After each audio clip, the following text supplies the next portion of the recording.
3 years ago, a natural disaster occurred on Earth, forcing the familiar flora and fauna to undergo dramatic changes. Many people died, but those who survived soon gained the ability to control the monsters that appeared, and the most capable of these people were called trainers. Gao Pang, an 18-year-old orphan high school student, dreams of becoming one of these gifted people, even despite his recent problem. Recently, Gao Pang began to often see strange system windows appearing out of nowhere in the air, but he believed that these were just hallucinations from stress. Returning home today, on the landing he suddenly encountered one of the many monsters, and then the strange system window instantly changed, giving its full description. As soon as Pan thought that this no longer looked like a glitch, a spider, almost larger than himself, rushed to attack. Previously, the teacher had told Pan that striped gray spiders were cute and gentle, but now it seemed that this was completely wrong. He ran screaming, trying to get away from the aggressive spider. However, it was incredibly fast, and still did not retreat, chasing him. Trying to figure out how to cope with the monster and survive, Gao Pang accidentally caught his eye on the system window with a picture of a spider,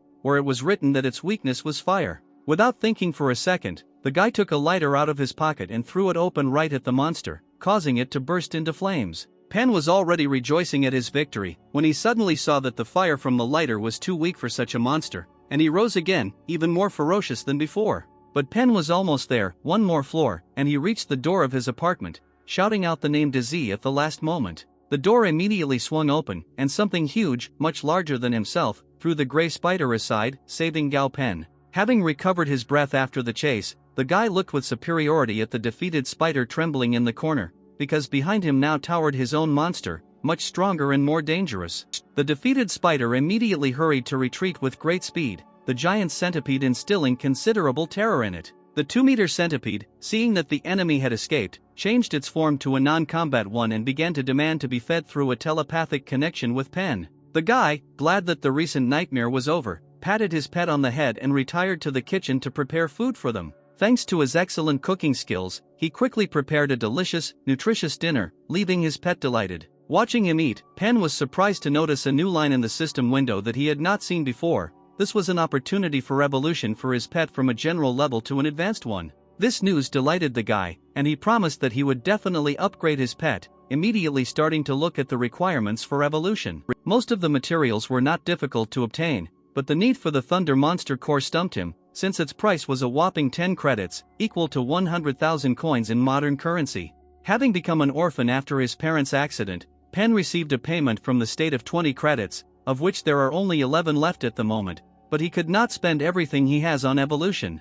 The guy was gnawed by resentment for the inability to use the most valuable information only because of a lack of funds. And at that moment he had the epiphany that he could use the information from the system to become an outstanding coach, and no longer worry about waste. Pan remembered the teacher's words that the trainer exam would be held tomorrow, and hurried to register, becoming one of the participants at the last moment. On the morning before the exam, Gao Peng stopped by his neighbor Tang Tang, asking him to take care of his pet while he was away. The girl kindly agreed to help him, but as soon as the guy left, she was overcome with bewilderment as to why Pan needed a monster with average skills. Tang Tang immediately hurried to make a call, reporting to a certain man that Pang was stubbornly fiddling with the useless purple centipede left to him by the man's parents, daughter, and son-in-law. The girl also assured her interlocutor that Pan was safe next to her, recalling the part of the matter that was unfinished by the man. After finishing the conversation, the gray-haired man was angry. He threatened his secretary that his employees only had a few months left to complete the task.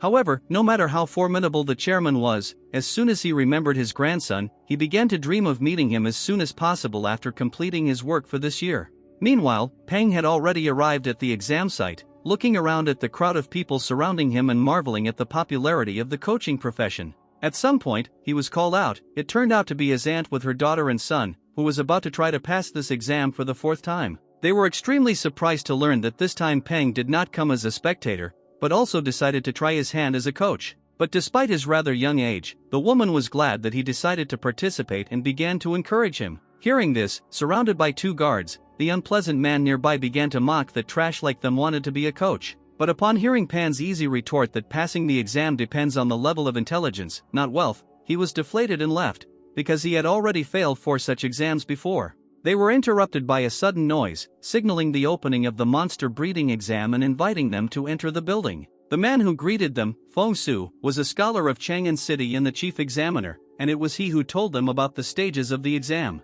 The first of these was a written test, selecting those who could pass to the second stage. In the task, they were given 3 short videos of a monster, after watching which they had to describe it in detail. A video appeared on the projector with a monster of impressive size hidden in the water, which was visible only in a silhouette, sharp fins and eyes glowing with a bright blue light with a pattern on its body. Before the participants had time to really look at the creature, the screen went dark, indicating the end of the video. The designated time for description of 20 minutes caused the participants to panic, because they did not even have time to look at the monster shown to them. One of the few who felt confident was Gao Peng, because with the help of the system he was able to find out all the information he was interested in. The descriptions of the next 2 monsters from the videos also did not cause him any problems. Gao Peng was absolutely confident in his answers when it came time to submit his papers and looked forward to the results. An hour later, the examiner began to announce the names of the participants who passed the written test. Among those named were his aunt and the unpleasant man with whom they had crossed paths earlier.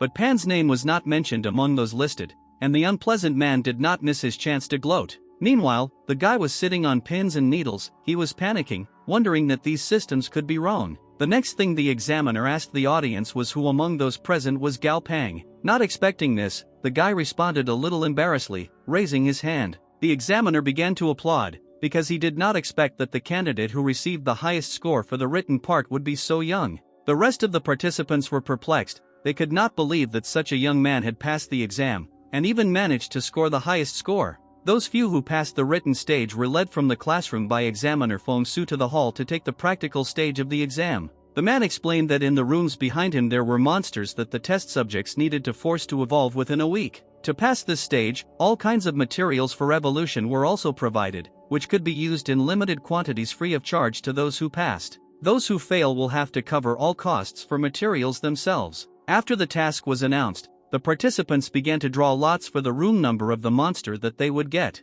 The effect of unpredictability worried Pan. He could only hope for luck. He didn't notice the invisible beast in the box of lots or the grin of one of the examiners. As a result, Pan got room number 10, and his aunt got room number 6, and they went towards their rooms. Feng Su announced the official start of the practical exam. Having reached room number 10, Pan greeted its guard, who said that you could contact him if you needed anything. As soon as the issued pass was applied to the lock, the door swung open and a simply murderous aura of the beast came out of it. Walking towards the cage, Pan saw a dark shadow behind the thick bars of the bars with hot, furious bright scarlet eyes, the mere glance of which made one feel uneasy. But the guy paid attention not to this at all, but to the line in the system window, where it was written that the Red River monkey provided to him was sick and in a weak condition. When asked what happened to her, the person in charge of the room explained that too many experiments had been carried out on this monster before and she had to be destroyed. No one knew that the real reason for this monster's participation in the exam was the director's deal with an unpleasant rich man who cheated through the written exam.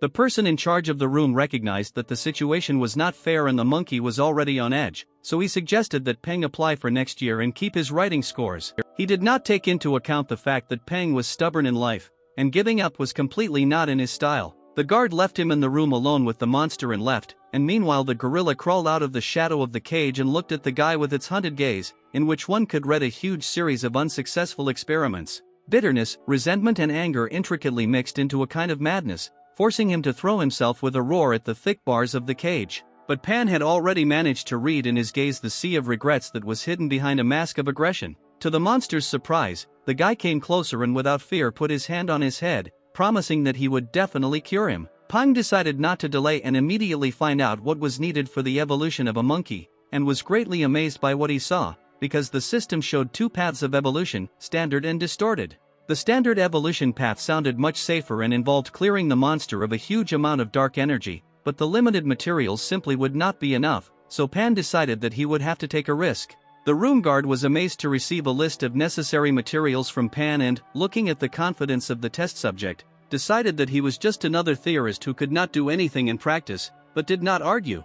3 days later, many examinees had already failed the test, but Peng continued to follow the system's instructions. The black herb of the east worked as it should, and the monkey was fully restored, according to plan. Now the last stage remained, but before that the monster had to be released from the cage, and Pan was afraid that after all the experiments the monster would rebel. After some deliberation, Pan made up his mind, because he had come too far to retreat now. He took a big risk when he unlocked the cage and managed to get scared when the monster ran at him. But his fears were in vain. The monkey treated him very cordially and rushed to hug him, thereby raising Pan's spirits. The last stage before the evolution of the monster was taking a bath with sulfuric acid, and from the outside it looked like something very dangerous. Out of curiosity, the monkey threw a clump of his hair into the dark liquid, after which it immediately dissolved, and panicked. Pan understood his fears, but asked him to trust him, and promised that after this stage he would evolve. Despite all the torment and fears, the monster made up his mind and followed Pan's instructions, climbing into the bathtub with a dangerous solution.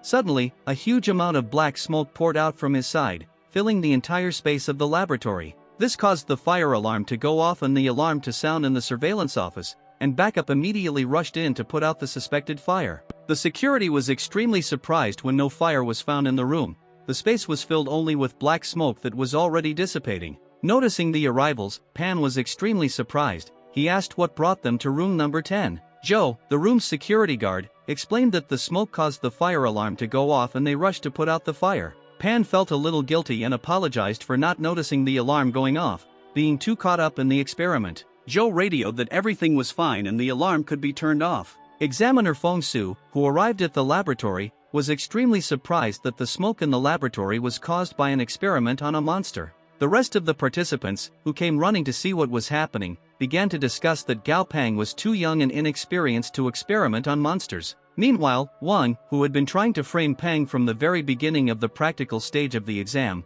was jubilant, believing that the young man had finally failed. While everyone was distracted, the bathtub with a strange dark liquid began to bubble and hiss, releasing something that none of those present expected. It was a previously unseen monster, terrifying in its appearance and aura, instilling fear. Those around were stunned. They did not know what to do and were already preparing to run away. Meanwhile, the monster had risen. His body was a huge skeleton, dressed in a translucent shell glowing with violet fire and piercing with a fiery otherworldly gaze. With surprise, Feng Su suddenly realized that it was the evolved Red River monkey that was given to the examinee Gao Pang. Everyone was amazed that the young man actually managed to achieve the result. Pang was pleased with what he saw. The system reported that the distorted evolution was completed successfully, and the monster had evolved into an ideal class bone monkey. Those present were stunned. They began to look at the evolved monster with admiration, suggesting that this monster most likely belonged to a completely new species. Feng Su completely agreed that breeding an undead class monster was amazing. However, in Feng Su's opinion, there was someone more valuable than this monster in this room, and it was the test subject who forced it to evolve. The examiner praised Pang, because now he sees that he got first place for the written part for a reason. The evolved monkey attracted Pan's attention by tugging at his t-shirt.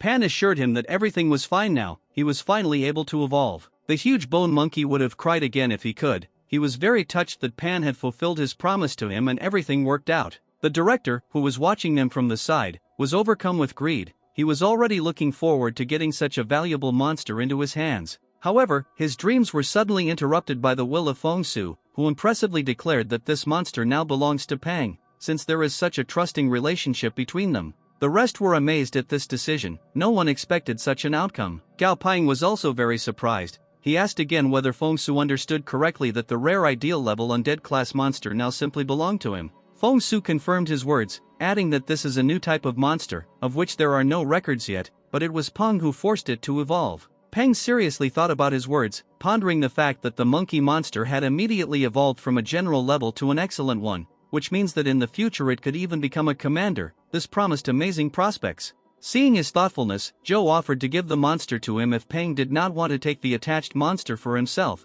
which would be a rather stupid decision. The director decided to contact this decision. He said that this was against the rules, and any successfully evolved monster ultimately goes to the association, and added that the monkey was very sick and the evolution could just be an accident, and not the merit of Pan.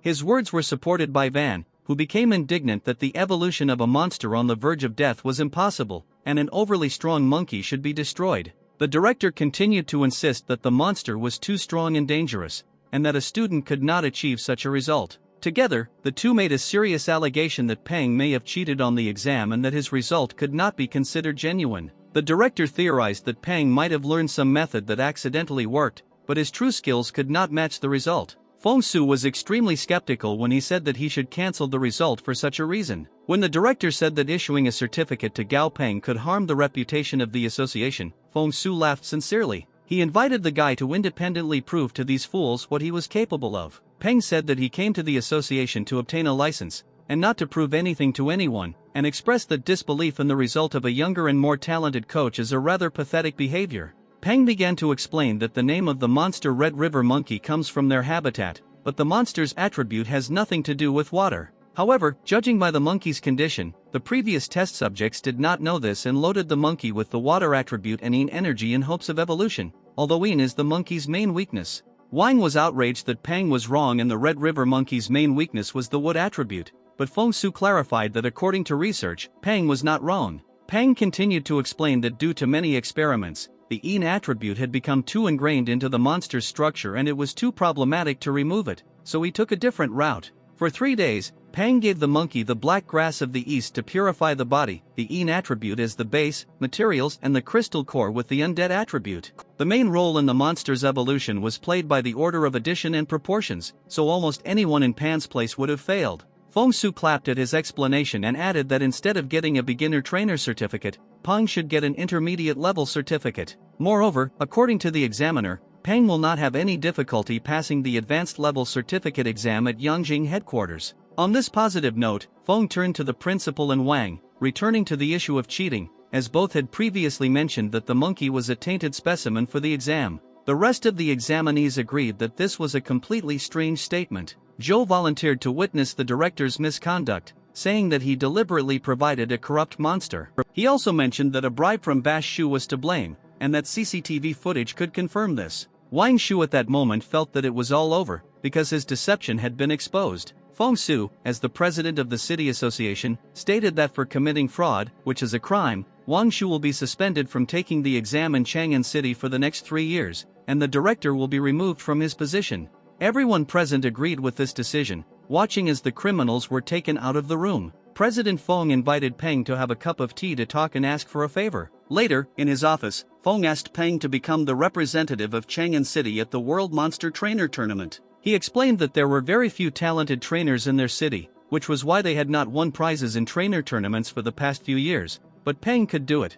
The guy was puzzled. He was worried about the fact that he was being offered to take part in a world-class tournament. Peng almost refused, but as soon as Mr. Feng mentioned that the winner would receive 10,000 credits, he suddenly changed his mind. The prospect of receiving a huge sum forced Peng to take responsibility and agree to participate. Later, on the way home, Peng was happy to receive an intermediate level certificate. He was happy because having such a certificate gave plus 30 points when entering college. Moreover, passing the exam earned him an elite monster and a chance to get a lot of money, as well as the best of privileges, a good relationship with the director of the association. Remembering his agreement to participate in the tournament, Pan wondered whether he could win, and that it would definitely not be easy at all. People on public transport behind Peng, watching from the sidelines at his new monster Buchan, whose name he gave for his sometimes stupid and sometimes scary appearance, began to whisper. They discussed how rare the undead class was, and one of them even wanted to touch one of the bones of the amazing monster. Buchan did not force himself to react. He did not miss a single movement around him,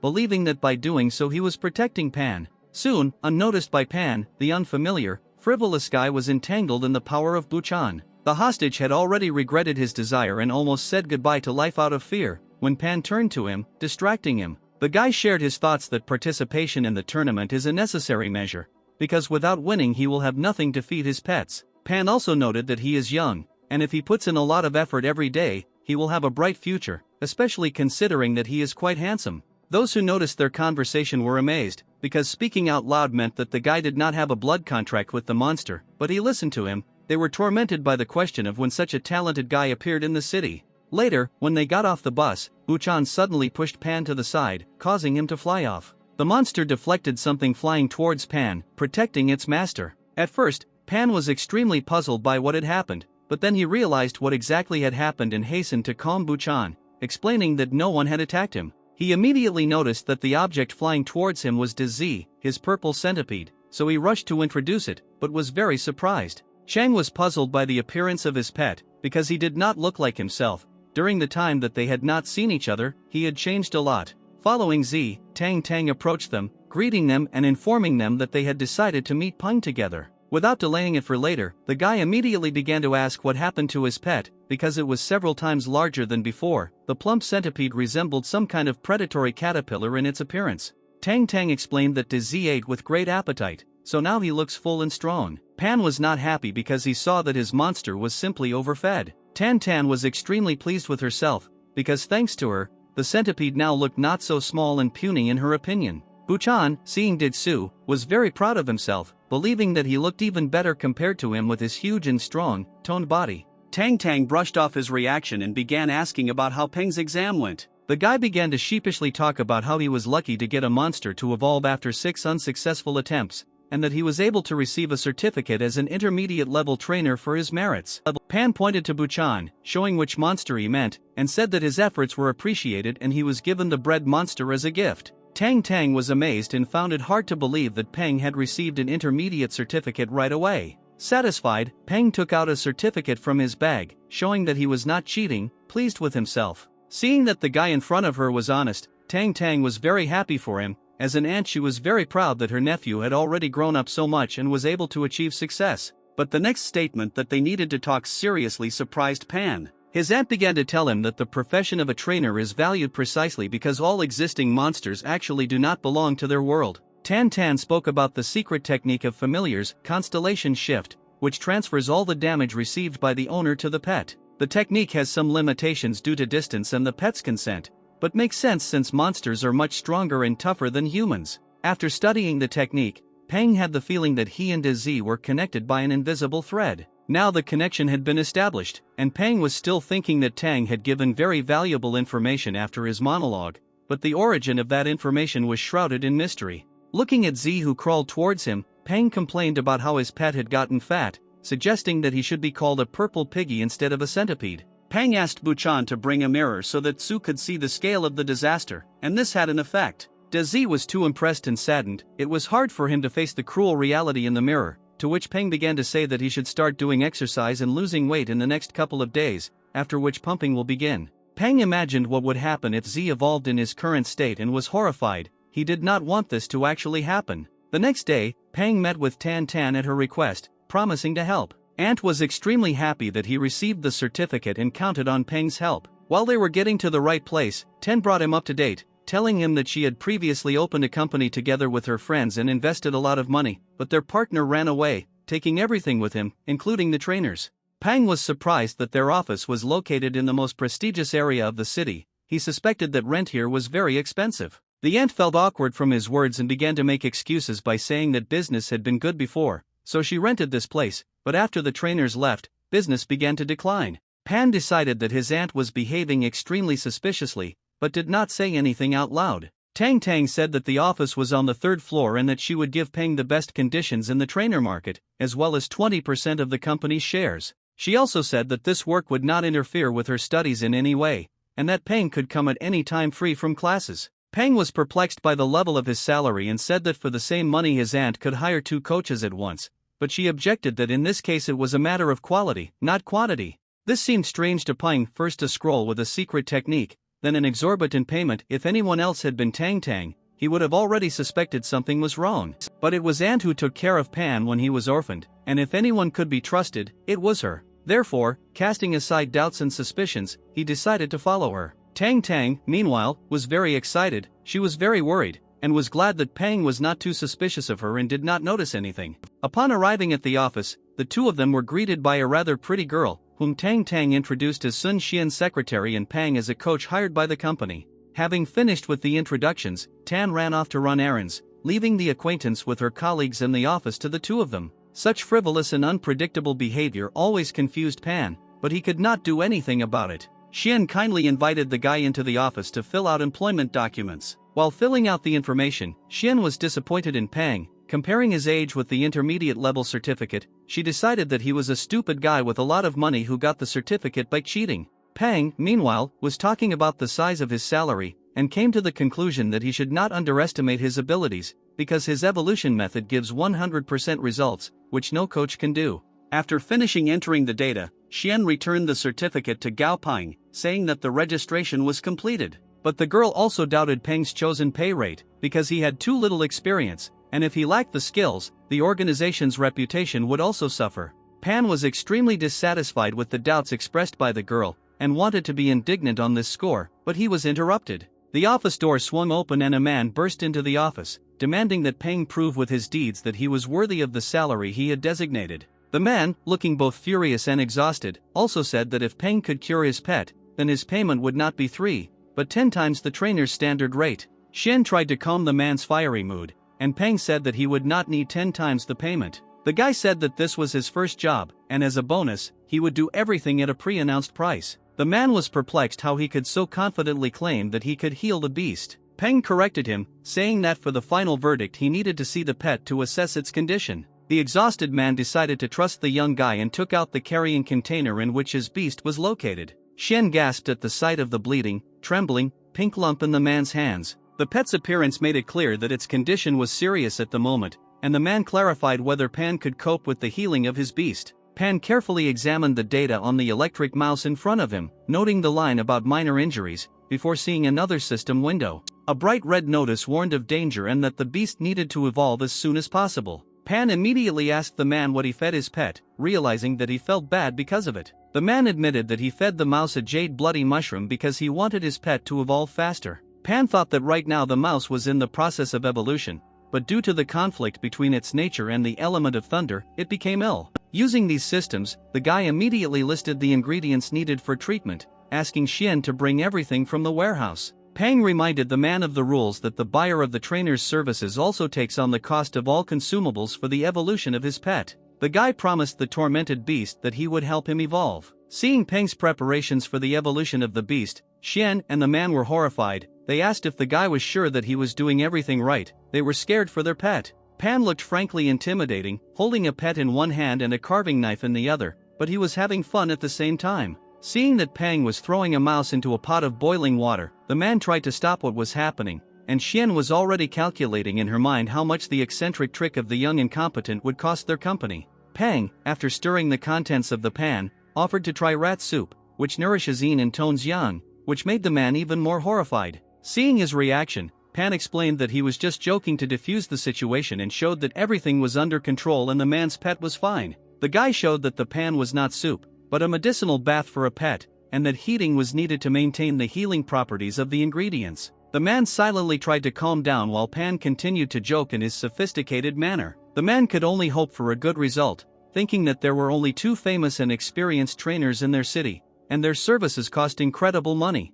10 minutes later, the man began to worry, because the result was still not visible. Pan reassured him, saying that everything was almost ready, and the pet should soon evolve. Just a couple of moments later, thick smoke suddenly poured out of the pan, causing the lid to jump to the side with a loud sound. At the bottom of the pan, already without the tincture of medicinal ingredients, the changed pet curled up into a ball. Having just woken up, the mouse immediately jumped out of the pan, began rushing around the office and causing destruction, thereby driving Xian into horror and into delight the man. The evolution was successfully completed, and the Thunder Mouse became an ideal class dual attribute bloody electric mouse, which can become a commander in the future. The educated man immediately apologized to Pang for being suspicious of his abilities, appreciating the result with delight. Pang immediately gave the man a check with the price for the damage caused to the office and the services provided, without receiving any objections from the happy man. After receiving the payment, Pang asked Xian to send him home the materials from the list prepared in advance, subtracting the cost from the salary received. The man, beaming with delight, turned to Pan, saying that he had another pet and that he would like to make another appointment with the guy for tomorrow. The man also said that the price is not a problem for him, and he will pay triple. Pang was even a little embarrassed to refuse him, but he explained that he would be busy with training classes the next day, having received from the man the assumption that these were courses from the association. But Pang objected to him, explaining that this was a normal third-year class in high school, and left, explaining that he still had homework to do. The man was amazed at the revealed truth, while Shen finally understood why Tang Tang had recently bought this expensive office and fired all the coaches, telling her to keep it secret from Gao Ping. The guy turned out to be not a stupid rich man. Tang Tang, meanwhile, was enjoying a glass of wine at home as she twirled a good quality crystal core in her hands. Without thinking twice, the woman handed the core to the invisible beast behind her, ordering it to be taken home to Gao Ping. The pet got to the window of the guy's apartment, and, making sure that no one noticed him, threw valuable material into the room.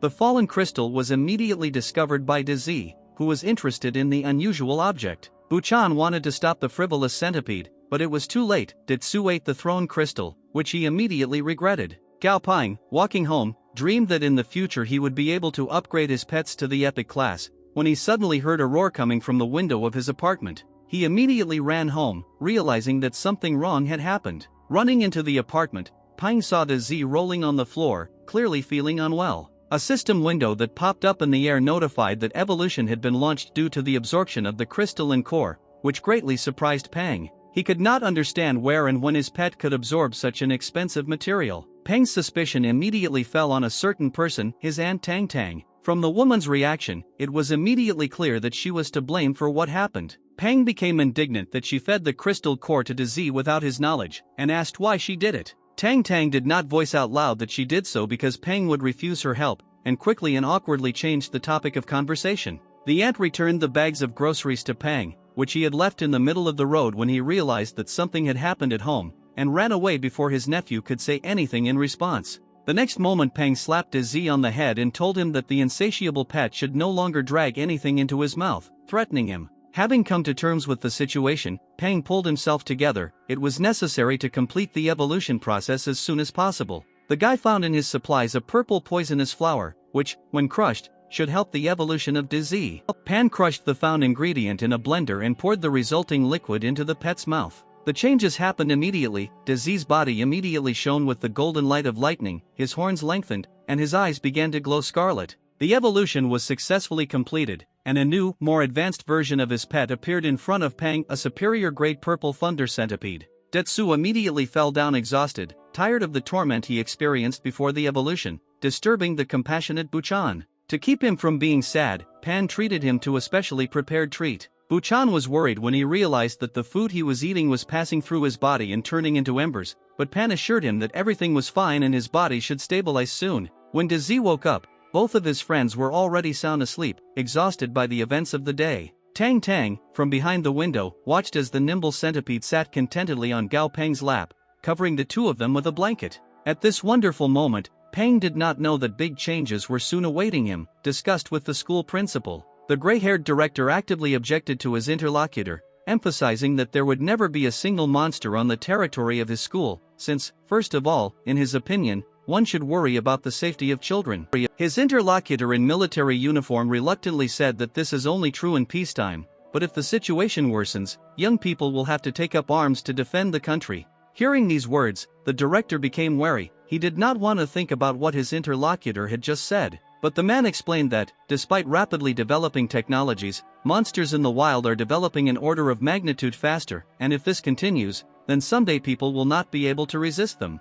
When Peng came to school the next day, he was surprised by the amount of attention he received from his classmates crowded around him. One of the guys directly asked him if it was true that Peng had received an intermediate-level coaching certificate. The event was reported in the newspaper, stating that Peng became the youngest intermediate-level coach in the Chang'an City Association, breaking the previous record. Everyone started talking about how Peng is now a big celebrity, and their class is now the coolest, because Peng studies with them. The words of his classmates made the guy blush from praise. Li Zigong, the classmate who had told everyone about Peng's success, took advantage of the moment to address him, embarrassedly saying that he had some presumptuous request. Contrary to everyone's expectations, Pan immediately refused him, explaining that since his request was presumptuous, it would be better not to voice it at all and not put them both in an awkward position. Li wanted to respond angrily to his rudeness, but the teacher entered the classroom, forcing everyone to go to their places with angry screams. She had an important announcement for the students. Standing at the table, the teacher announced that school life would no longer be the same, and that from today high school students would have to study an additional subject on monsters, and the specialty of monster combat trainer would be added to the program. This project has been adopted by the Department of Education and the Armed Forces of the Alliance, and students with good academic performance and grades will have the opportunity to immediately enter the best colleges and military academies. Military trainers should soon arrive at the school, and students who have chosen the combat trainer specialty will begin training this afternoon, so those interested should have signed up immediately after school today. The class exploded with surprised, jubilant and indignant exclamations about what caused such innovations, and that they now have the opportunity to study to become a combat trainer in high school. While everyone was busy discussing, the teacher asked Peng to come out of the office with her to talk. The teacher noted Gao Peng's recent success in obtaining an intermediate-level certificate, saying that the school principal praised him at the morning assembly and requested that he give a speech to the middle school students tomorrow as a representative. Without hesitation, Pang refused, asking to find someone else to play the role of the school representative, explaining his decision by saying that he did not like unnecessary attention. Without giving the teacher a chance to object, Pang enthusiastically shared his intention to apply to become a combat trainer. The teacher warned the high school student, saying that although a combat trainer is a good, highly paid profession, he should not rush forward so much. Good academic performance and a certificate as an intermediate-level trainer already opened up great prospects for the future for Pang, but within the framework of the specialty, the profession of a combat trainer was studied, and not an ordinary one, which was much more dangerous. Pang thanked her for her concern, but his goal was precisely the profession of a combat trainer. Pang thought that he did not want to know only theory, but in real combat conditions he had an excellent opportunity to learn much more and also become stronger. And since both exams could be taken at the same time, Pang was going to become an expert on both professions. The teacher chose not to dissuade him, saying that this was a dream that he was going to realize, and expressed the hope that Pang's decision was balanced and thoughtful. The high school student warmly thanked her for her trust. In the afternoon, a group of high school students gathered at the school to participate in the selection process for the specialty of military pet trainer. Among this self-confident crowd there was also a familiar face. It was his classmate Li Zigong, who was wondering why Pang, with his excellent grades, would apply for a new specialty, and received the same question in response. Li justified his motivation by saying that his favorite anime as a child was Pokemon, and he now wants to become the most powerful trainer in the world. His fanatically naive approach did not inspire confidence at all. Tired of listening to his nonsense, Pan went towards the people crowded around the stage. He arrived just in time. The colonel was about to begin his speech. Someone from a crowd of schoolchildren said that there was nothing special about the big guy on stage, just a mountain of muscles. However, the flaming look of the man who heard him clearly said otherwise. Pan mentally noted to himself that the instructor is not as simple as he seems. The colonel began his speech by first praising everyone present for their courage to come today, but also indicated that this is not enough to become a coach. The man passionately, in an extremely rude manner, stated that without a strong mind and a steely will, even a trained monster would scare every sucker here to the point of horror. The schoolchildren predictably began to be indignant that this statement was too rude and incorrect, as if they had never seen monsters in their lives. The colonel only grinned at this, realizing that words could not convey anything to them. Therefore, he presented to the public a real wild monster, brought with him for demonstration. The colonel ordered everything to be prepared for demonstration right now to one of his subordinates. The soldiers quickly prepared the necessary props, and one of them reported that the 10-centimeter thick armor plate had been successfully installed. Then the colonel approached the frightening-looking aggressive monster and gave the order to start. At that same second, he started and with lightning speed smashed the thick armor plate into small pieces. The already demonstrated spectacle had an effect on the previously prepared schoolchildren, making them realize how dangerous it is to deal with wild monsters. Even Pan was amazed by what he saw, because right before his eyes the monster was able to break such a thick piece of metal with just one blow. The colonel announced that monster combat trainers regularly encounter monsters of similar and even greater strength, and therefore he is giving those who change their mind a chance to leave right now. Pan watched as the ranks of applicants, of which there were quite a few, dwindled amazingly quickly, fearful. They looked extremely depressed and disappointed in their own cowardice. But the colonel encouraged them, saying that their decision was completely normal. Their studies were also extremely important, and they made a smart choice in not becoming deserters. But he also addressed those who remained and stated that in their case, anyone who tried to leave would be considered a deserter, because he did not like those who give up halfway. By the end of the day, Pan, who returned home, was exhausted, although he was mentally prepared, but everything turned out to be much more serious than he thought. Colonel Chan also informed the students that in a month only 1,200 students from the entire city would remain, and the rest would be expelled. While he was pondering the situation, Pan decided to feed his pets, but, to his surprise, the refrigerator was empty. Pan panicked, not understanding where all the cedar needles could have gone. He searched the entire refrigerator, but found only one single one. When Pang began to openly resent what was happening, Dezi immediately turned Buchan red-handed, saying that it was he who ate everything.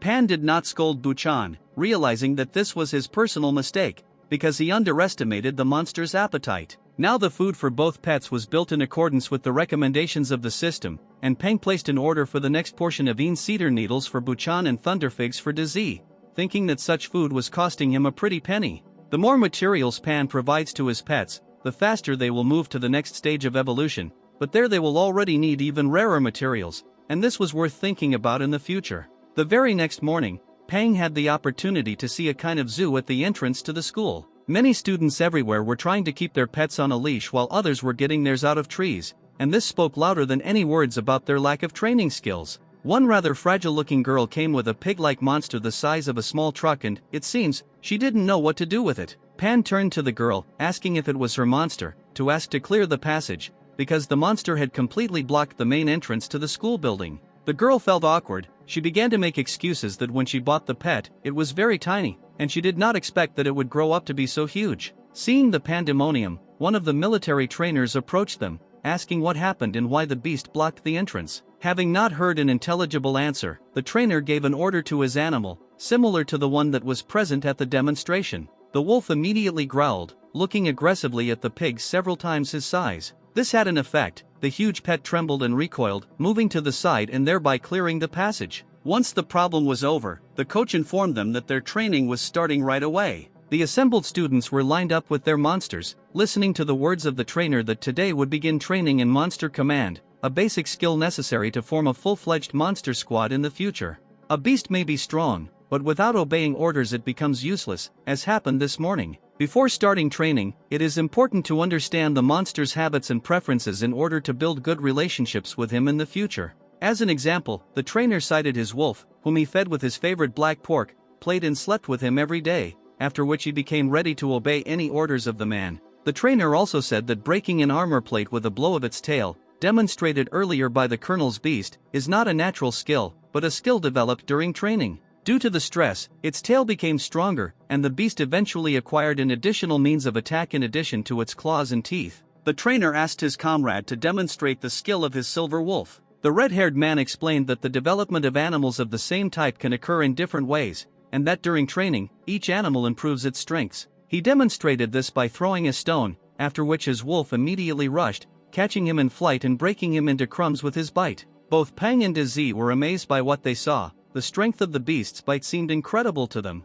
The trainer continued to explain that there are currently 5 categories of monsters, including attacking, defending, supporting, healing, and controlling, with some monsters being a combination of these. One of these is the Vine, which can act as both a defense type and a control type, although experienced trainers can also develop it as an attack type. After the explanations, the students were asked to move on to practice, explaining that they need to start small, for example, use wood to train bite force, gradually increasing hardness. Those who decided on the category of their monster could register and take the necessary training materials. Pang was faced with the question of how best to train Dizzy, and, remembering the study of the secret technique of transferring damage, he decided that he should focus on defense first. Pan also thought about the monkey monsters he had seen earlier, carrying large boxes of educational materials, managing despite their size. This gave him the idea of a mutant monster, a fierce fighting monkey, which has a ferocious and aggressive disposition, and therefore pays great attention to defense. From birth, the parents set an example for the cubs,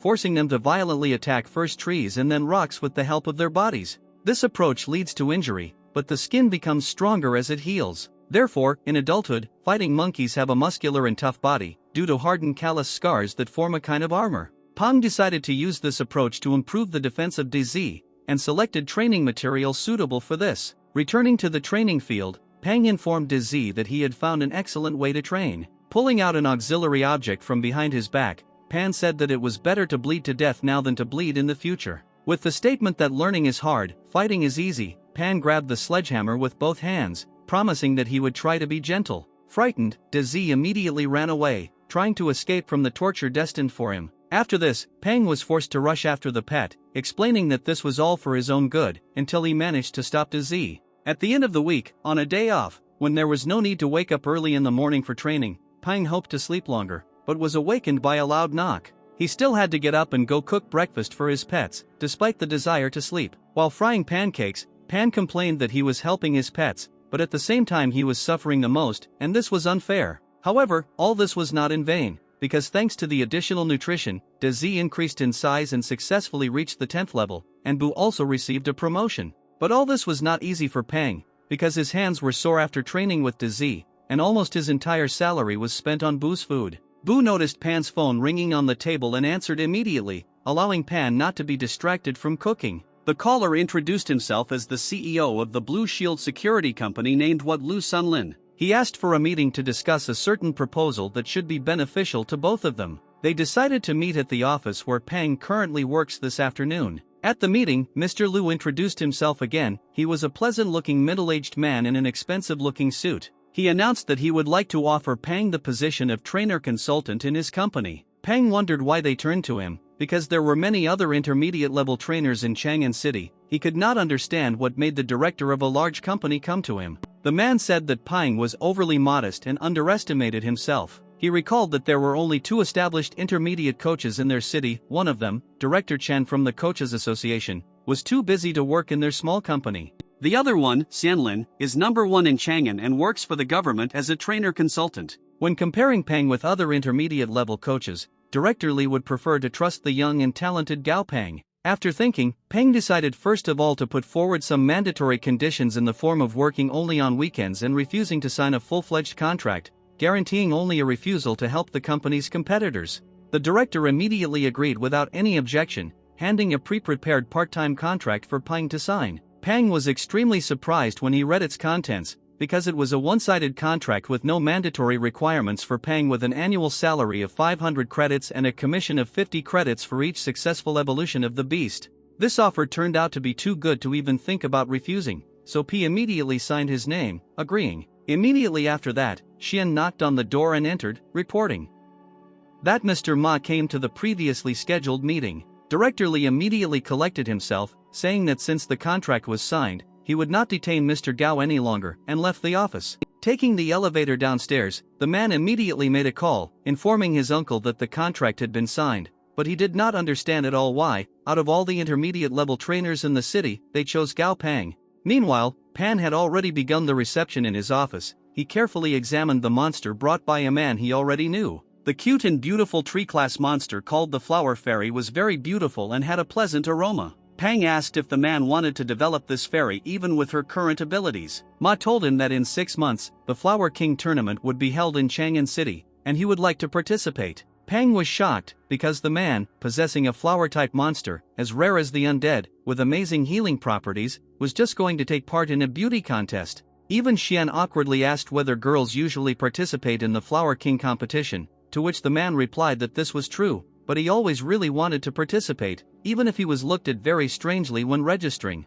Ma also said that the fairy is his second beast, so he wants to provide her with a happy future. The man persistently asked Pan to take care of the fairy's development so that she would have every chance to take first place. Pang was surprised by the strong concern for the beast, but promised that he would take care of it. Pang also did not fail to remind about the triple payment, upon hearing about which Xian, with sparkling eyes, immediately brought an invoice for payment. Pang listed to the girl all the items that he needed for the evolution of the beast, and Xian immediately and readily went to the warehouse to get them. After a short time, all the necessary materials were already on the table in Pang's office. After that, he kicked Xian and Ma out the door, saying that they would interfere with his work. Despite this, the man still opened the door slightly to observe, despite Xian's objections, because he was very worried about his baby fairy. Pan looked very intimidating, like a mad scientist, when he mixed the required composition and took it into the syringe. Mr. Ma almost attacked the guy when he was injecting his pet, but Xian stopped him in time. Almost immediately after this, Pang allowed both of them to return back to the office. He imagined a monster that had evolved to the 4th level,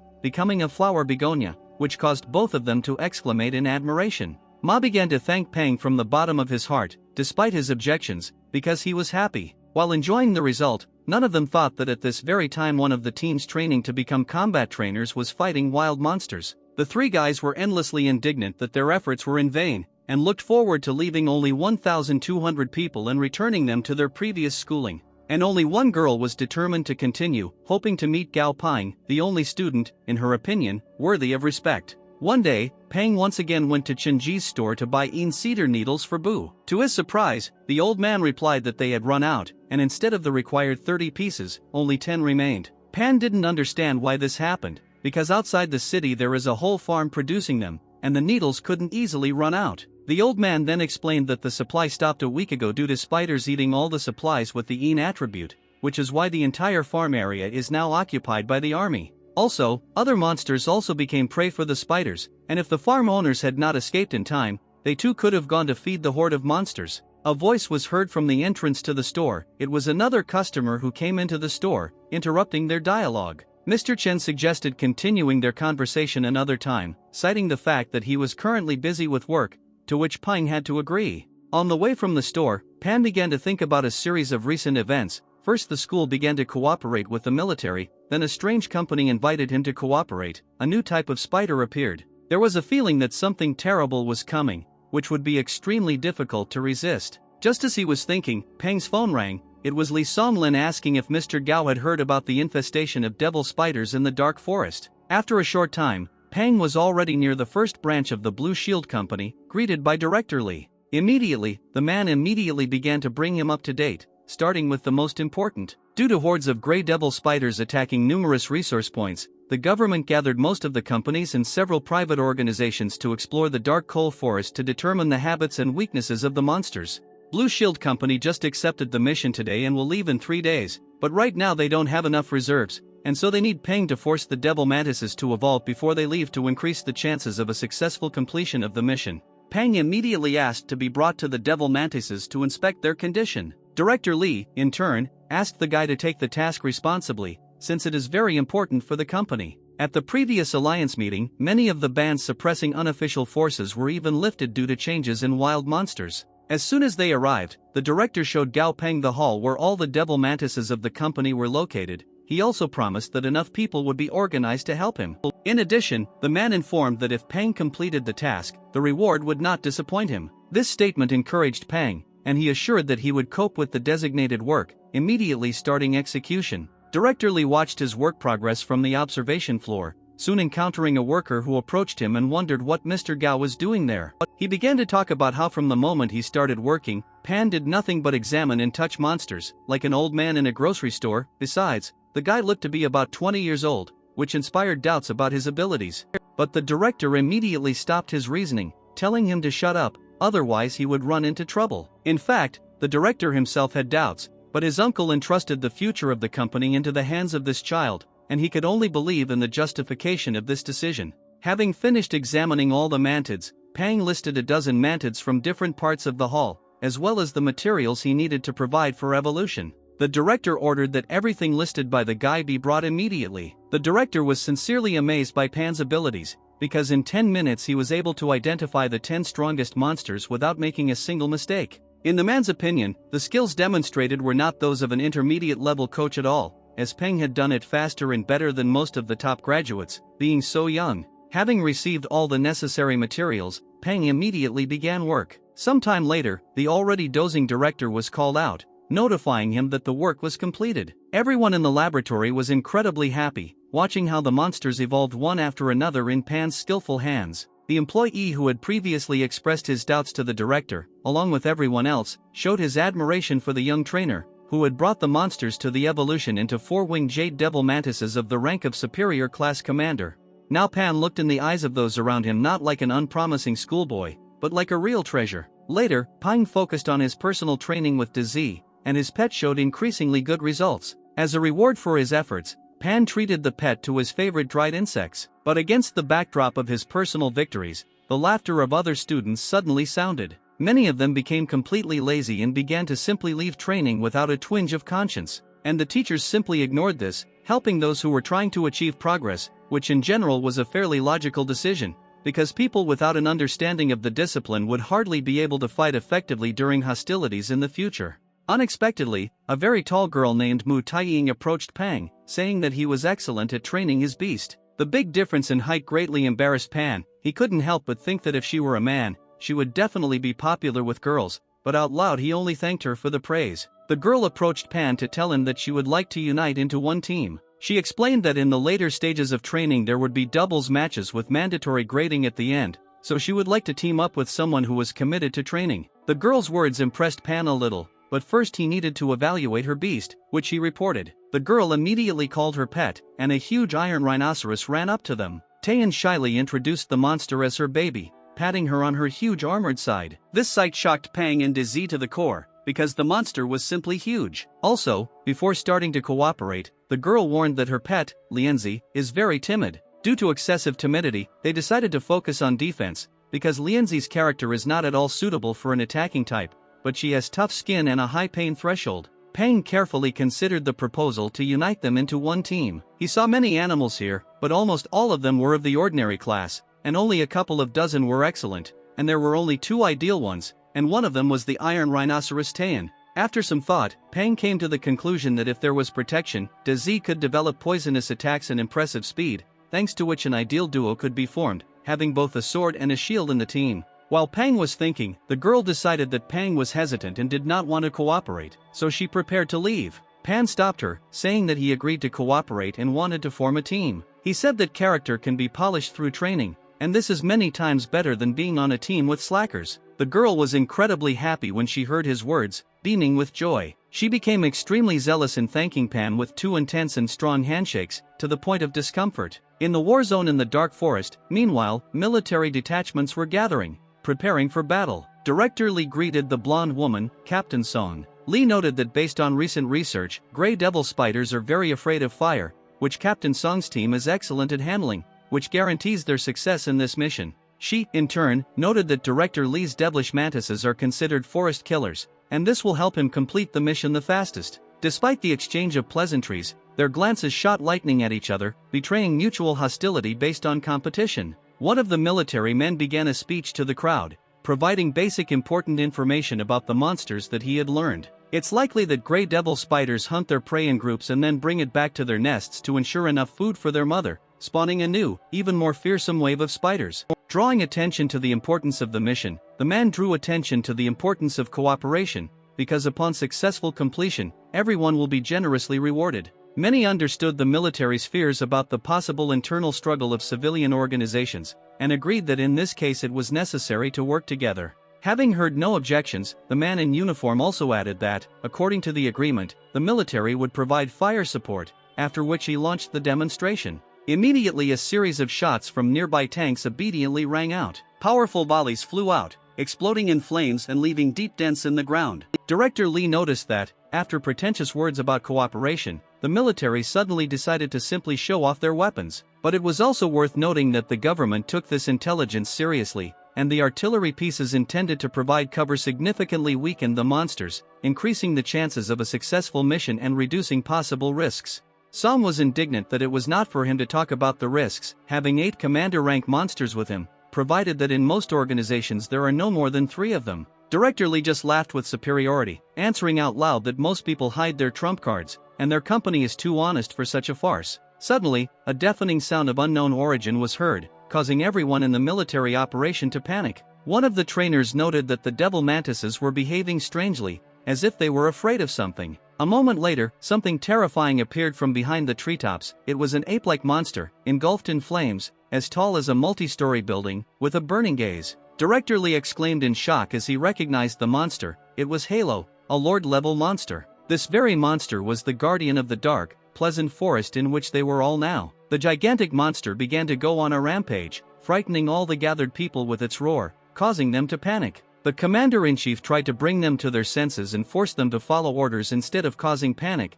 but all his efforts were in vain. And suddenly, at the peak of hopelessness, another monster appeared in the sky. It was a proud eagle, shining with golden light, equal in size to the enemy. It instilled hope in the souls of people who recognized it. The eagle gave a worthy rebuff to the ruler of the forest, and completely consumed his fire. The defeated enemy walked away, giving peace to the people below saved by the eagle. While the others were recovering from the shock of what had happened, the military commander emphasized the need to complete the mission as soon as possible, because at this stage they would no longer be able to provide military support. Suddenly a voice was heard commanding the formation and announcing the arrival of an elite military detachment. The commander-in-chief immediately became embarrassed, beginning to say that his detachment would have managed it anyway. But the commander of the arriving elite military detachment objected that the situation began to become more difficult and unpredictable, defying all forecasts, so the unification of the forces of the government and organizations was extremely necessary. Sometime later, they organized the work again, and the troops moved into the spider cave. Captain Song's squad successfully advanced thanks to the strength of the fire-type monsters, killing the spiders one by one along the further path.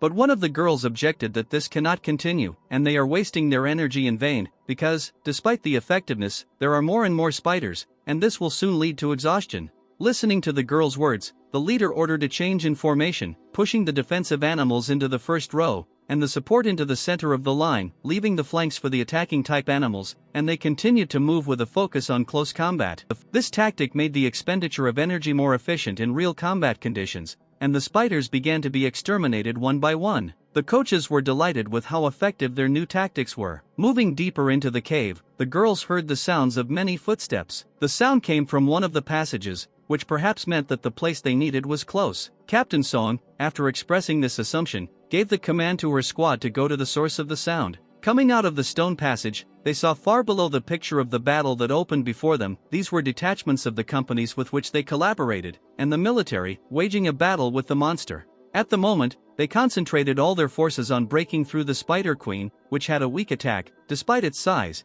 because its main task was reproduction. Director Lee asked to trust him and ordered the back row to aim for the eyes of the uterus, and the rest to continue to attack the legs, saying that this way they would definitely win and share the reward fairly, for everyone's merits. The soldiers accepted his command without objection and began to follow the assigned tactics. Further, all the blows were calculated for pure force, because the armor in front of them was very dense. Captain Song's subordinates began to talk about the need to go down and help the others, otherwise in the future the military could cancel their contribution to the mission. Captain Song agreed that she couldn't just sit on the mountain and watch the tigers fight, but she had a bad feeling, as if something was wrong with this monster. The joint attacks of the fighters finally yielded results, and the protection around the eyes of the spider's uterus was broken. It was necessary to continue the fight. The dark mantises began to strike directly at the monster, wounding it in the head with great force. And this became a fatal mistake. The wounded monster went berserk and roared, causing the squad to fall from the heartbreaking sound at that very moment. No one remembered who exactly said that the Spider Queen had no attacking abilities, but it was obvious that this person had greatly miscalculated, exposing everyone who was now in the cave. Hearing about this, Director Lee suddenly saw something strange, a golden light surrounding the monster, which was the ruler's halo, which caused the man to panic unaccountably. The director immediately jumped on one of the mantises and, shouting that they had interrupted the process of evolution of a monster at the peak of the rank of commander, ordered everyone to escape from the cave as quickly as possible if they wanted to stay alive. The military, who remained outside waiting for the squad to return from the mission, began to worry that the squad had not returned for more than 3 hours, but they were allocated 5 hours for the mission, so it was too early to panic. But one of them suddenly saw a shadow towering over the forest, glad that someone had returned, which means the mission should already be completed. However, the commander immediately noticed something strange in the fact that there was only one approaching object. He instantly commanded his subordinates to prepare for battle, preparing for the worst. Director Lee, riding a praying mantis, began waving his hand and shouting that he belonged so that they would not shoot at him. As soon as the mantis landed, the man immediately fell to the ground, his legs could not support him at all, and one of the soldiers ran closer, asking what happened and where everyone else was. The director suddenly grabbed the soldier by the tie, indignant that the government sent their teams to the slaughter to fight the Spider Queen at the peak of the rank of commander. He was furious at the situation. The commander approached them and asked them to calm down in order to explain properly what happened. The director reluctantly released the soldier and, having calmed down, explained that while exploring the cave, they met a Spider Queen and attacked it, but it turned out to be in the process of evolving to the rank of Lord, and even the best monsters of the squad could not cope with it. The commander addressed the group of people with him, outraged that their government research had given false information about the queen spider having no fighting power. Another figure suddenly came out of the forest. This man turned out to be the head of a special military detachment, who was also overtaken in the cave. The commander immediately asked him about the situation, where was the queen spider and whether they were chasing him, to which the man replied that the spiders had chased the rest of those who had escaped, who scattered in different directions and disappeared into the forest. After that, everyone broke into groups, discussing what happened and deciding what to do next. The commander said that if he had known about the real state of affairs, he would have sent more people and artillery. If it had been possible to capture the Spider Queen and train it properly in the military zone, it would have significantly strengthened the military district. But now it was completely useless. That's what worried the commander, unlike the director, who was worried about the fallen people.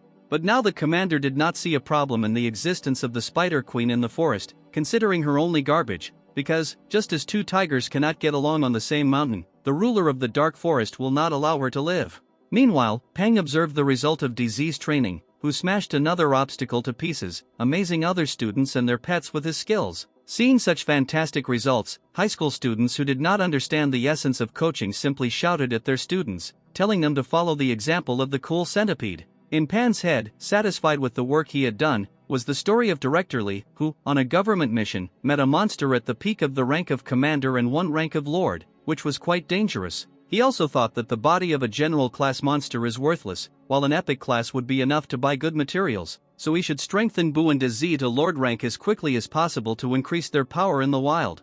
Promoting monsters will increase Peng's reputation as a trainer, in which case it is worth going to Yanjing City to get an advanced monster trainer license and expand your capabilities. Bu has already reached the 14th level, but, unfortunately, buying cedar needles anywhere is not yet possible, and the supplies at home are exhausted, and now Bu sits near the refrigerator all the time and looks at it sadly. Dezi also progressed a lot, reaching the 13th level. Pan was distracted from his thoughts by Taiying approaching. She brought Pan notes that she had taken during the training and development of her pet Lianzi. Peng decided that since they were teaming up, he should find out more about the protective abilities of the girl's beast, and her notes would help develop the ideal tactics for development in combat, as well as learn about her character. After looking at some funny comments among the notes, Pan laughed a little, but realized that Taiying was extremely serious. A voice was heard from the speakers located around the training field, announcing the need to gather in front of the podium and the cancellation of free practice. The trainer who met them announced that the first stage of training was over, and before the start of the next stage some conclusions would be announced.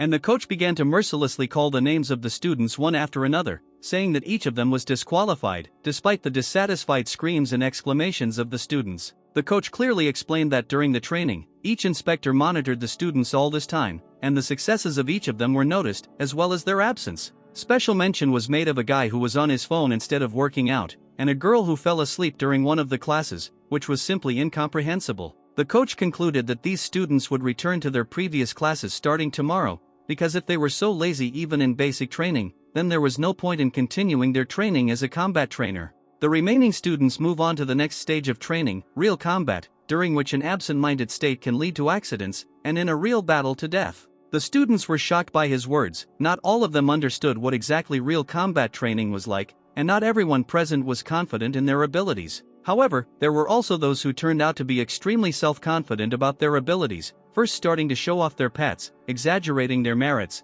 and then finding out among themselves who was better and why. The coach, meanwhile, said that there would be 5 people in each group, and an instructor would take care of each group, so we need to unite. The 2 biggest debaters immediately declared that they would be on Gao Peng's team and began to drive away the other students, putting Peng and Taiying in an awkward position. And only after, when the students began to disperse to other teams, 2 guys deigned to tell Pan that they had long wanted to team up with him, causing him to laugh nervously. The chief instructor, the one who made all the important statements and controlled the training process in general, approached their team. He formally introduced himself, saying that his name was Zhang Byron and that he would be in charge of their group's practical training, with a friendly and inviting smile, but it was felt that he was not as simple as he seemed. The next morning, Bu continued to look at the refrigerator with a sad look. He opened and closed the drawer over and over again, apparently hoping that cedar needles would somehow magically appear there. Pan told him that it doesn't work that way and began to watch Bu, because he was very cute and stupid in his demeanor. The guy was only able to be pulled away from this spectacle by a phone call. It was from the Hunters Association. The information provided by the employee was very pleasing,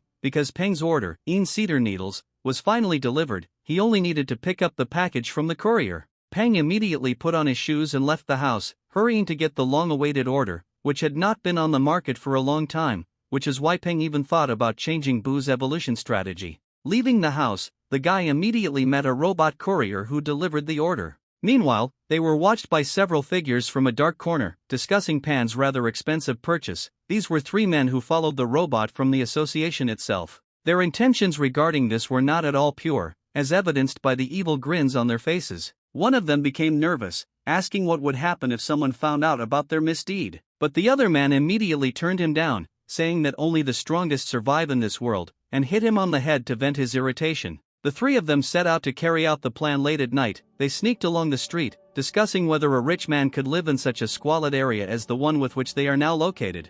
Their proclaimed boss said that this would benefit them, suggesting that the guy had become rich only recently, having previously lived here and not having much income. Already at the entrance, having reached the desired door, they began, in a great hurry, to try to quietly pick the lock in order to get into the apartment. They were not quiet enough, and the door opposite suddenly opened, illuminating the corridor with light. The one who came out of her apartment was Tang Tang. The woman yawned sweetly and asked the men what they were doing here in the middle of the night. They began to very much apologize for the noise and awkwardly make excuses that the light in the entrance did not work, and therefore they could not open the apartment. Tang Tang yawned again and, having accepted such explanations, prepared to return to her room. Suddenly the closing door was stopped by someone's hand. It was the leader of the gang who asked to let them drink water, making the excuse that his throat was dry. Tang Tang trustingly responded to his request and invited the men to her house. They looked at each other disgustingly, chuckling. Dark thoughts clouded their minds. They thanked and began to ingratiate themselves,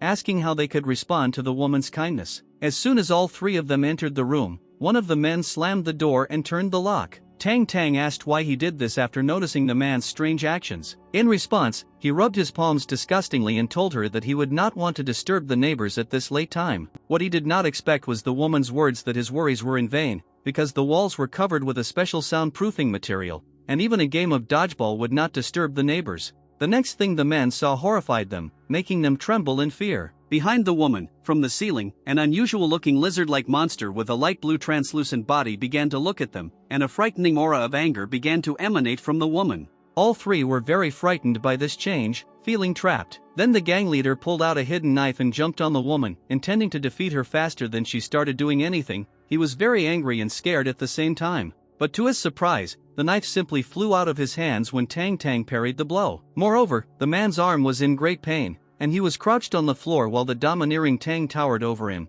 looking at him like he was a non-entity. Seeing this picture, the other two also decided to act in revenge for the boss, also involving the captured monster, a small porcupine. The beast jumped from its owner's hands with the intention of attacking, but was grabbed by a monster much larger than itself. Tang Tang's pet instantly swallowed the threat, looking down on the frightened non-entities. The woman patted her pet on the head, expressing her approval of the monster's actions, but complained that he was again eating everything indiscriminately. But Tang Tang didn't expect that these three had another monster, and was attacked by a series of golden bullets. The man was pleased with the attack carried out by his pet and mocked, believing that the arrogant woman was struck down. But imagine his surprise when he saw that in place of the torn nightie, perfectly smooth milky skin was visible without a single damage. The man exclaimed in amazement at the sight of this spectacle and was frightened, because now Tan was really angry. Her gaze screamed that now he would not get out of here alive. Now the men were fully aware that it was not they who locked her up and made her a victim. On the contrary, Tan was the main monster in this apartment. Pan tossed and turned in his room, hearing echoes of heart-rending screams and wondering who couldn't sleep that night. Tan, having had enough of her revenge on this gang, was distracted by a phone call from her father. He needed people right now, and the woman gladly gave the beaten and tied up men under his responsibility. At school training the next morning it was not easy. Dezi was completely exhausted when faced with a new opponent. Pang was also puzzled by the fact that after many trainings, Dezi could not penetrate someone's armor, and the rest of his teammates were even more amazed at what they saw, because they believed that Pang and his beast could do anything. The tardigrade monster seemed to have impenetrable protection. In addition to the standard summary of characteristics, the system separately highlighted a window with the characteristics of the monster, which had never happened before. Pan even thought about making the tardigrade his third pet. Tardigrades had surprisingly high survivability. They could even survive in space, when exposed to radiation chemistry and at temperatures of more than 200 degrees or below zero.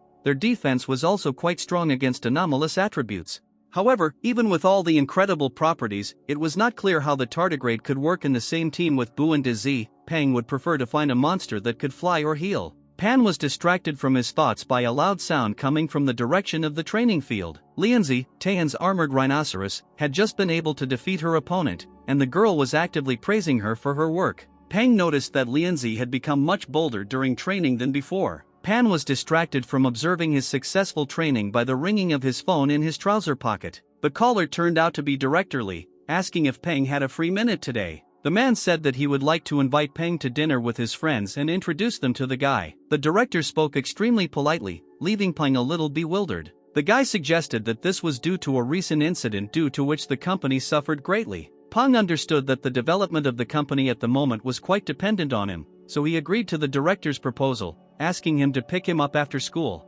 Already in the evening, at the meeting, Pang apologized for the disturbance, since it was he who asked to pick him up. But Director Lee assured that there was nothing wrong with it, and in any case, he was going to pick up his daughter, who studies with the guy, after school today. The girl, in turn, was indignant that the man came to pick her up at school for only the second time this year, and the first time was on the first day of school, thus indicating that the director is not completely honest now. The director just laughed awkwardly and turned to Pang with a request to help Xiaoyu, his daughter, with her beast. Pan turned to the girl, examining and appraising the beast in her arms, and found it quite interesting, because familiar cats are very rare. Therefore, he agreed, saying that he was in the workshop every weekend and the girl could come by. They arrived at the director's house, and he asked his daughter to leave, because he and Pan needed to go further on their business, which the girl already understood perfectly well from the very beginning. After leaving, she said goodbye contentedly until her next meeting with Gao Ping, her classmate. Pan didn't understand why the director was sending his daughter home if they were just going to see the man's friends, and so he decided to clarify who they were. The director did not answer his question, only saying that Pan would know when they arrived. Already there, Pang looked at the luxurious landscape near the restaurant, made in the southern style and similar to a converted villa in the mountains, thinking that the director's friends were clearly not so simple. Entering the pre-booked private room, the director introduced Pang to the other guests. Song, the woman who is the captain of the Firefly Hunters, returned the greeting in a friendly manner. But Captain Jiang Gu from the team of Heavenly Star Hunters immediately expressed his disappointment, because Li described Mr. Gao as so mysterious and cool, but he brought only a schoolboy. Pan did not appreciate such a comment in his direction, looking around those present and realizing that representatives of teams of monster hunters had gathered here, which could not be a coincidence at all. They all looked down on Pan and with obvious distrust, which was terribly unpleasant. The director tried to smooth out the situation by offering everyone present something to eat. But Jiang Gu was extremely hostile. He didn't like Gao Peng's expression and asked if they had upset the guy. Song told him that Peng was just a child, and he shouldn't treat students like that. Such behavior should be shameful for him. Li got into their argument by saying that he did not warn Pan about who the meeting would be with and did not even think about such an outcome. Jiang Gu turned to Pang, saying that he had been hearing rumors about Mr. Gao for a long time, but had not been able to arrange a meeting with him and get to know him in person. The others supported him, inviting Pan to the table and wanting to take the opportunity to ask the young man's advice while they were drinking, thereby causing confusion in the guy. Director Li apologized out of politeness, handing Peng a glass of wine. Peng felt extremely uncomfortable. He was like a valuable commodity with much more value than the remuneration he received from the director. The guy didn't like this situation at all, but he had to play by the rules set by his interlocutors. After some time, Jiang Gu turned to Gao and, stating that he was an extremely straightforward and vulgar person, drew attention to the fact that Peng was very young, but was rumored to have excellent abilities, so I would like to ask him a few questions. After all, Jiang Gu has long reached a high rank in this matter, but he has already heard a lot about Peng, and some are talking about the guy as a real legend. Peng replied that, in this case, it was not him who should be praised, but the examiner phone, and that if the man had any questions, it would be better to come to the company. The man openly called his answer rude, saying that his friend's friend is also his friend, and friends are needed for mutual assistance, so there is no need to involve the company in this. The others also agreed with his arguments, starting to reproach Pan for considering himself superior to others and brazenly asking for help for personal problems. Pan was extremely outraged by this behavior. This was the last straw before his patience ran out. He had had enough of the contempt of others for today. He left, telling respected commanders that he was just a high school student, a rookie with a lack of experience. Director Li began to apologize for everything that happened and said that he would personally take Peng home, but he refused. Peng called a taxi in advance and did not need the director's help to get home. When Peng left, the others voiced their dissatisfaction, saying that Peng really didn't know anything and was just a joke. The director responded by saying that he had been very kind to all of them, but today they disappointed him. As soon as all the guests returned to the premises, Jiang Gu, who had remained with Li on the street, said that today he had only returned a small favor to him, provoking the guy at his request, assuring that no one would find out from him about what had happened.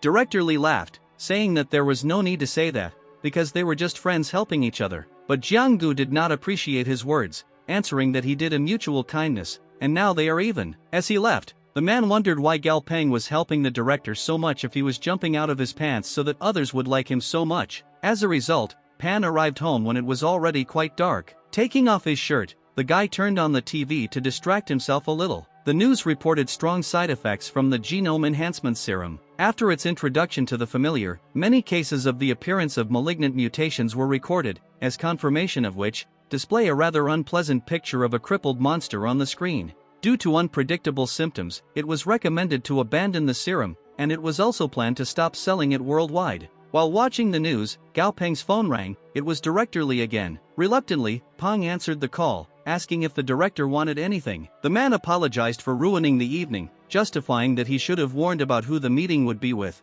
but could not even imagine that those present would behave so ill-mannered. Pan chose for the best to lie that he was not angry about the current situation, thereby intending to put an end to the conversation. However, Director Lee continued, telling him not to worry, because those who wronged Gao Peng also wronged Lee himself. But Pan chose not to listen to his ranting anymore and simply ended the call. Pan was very angry, because those people were not to blame for thinking he was naive. However, organizing a circus to make him look like an idiot was too much. So, Peng came to the idea that he should be more attentive and begin to build up his strength and authority. Meanwhile, the following events continued to flash on the news. 21-year-old Han Ning won the championship and received the title of the first Dog King of Yangchen. This young man was able to develop his beast to the rank of an ideal class commander in 3 years, and he was dubbed the best among the youth. But Peng decided for himself that this would not last long. The very next day, Pan came to his office with Bu and mixed the final composition, giving the pet a new portion of the medicine for evolution. Meanwhile, 3 girls were heading towards his studio,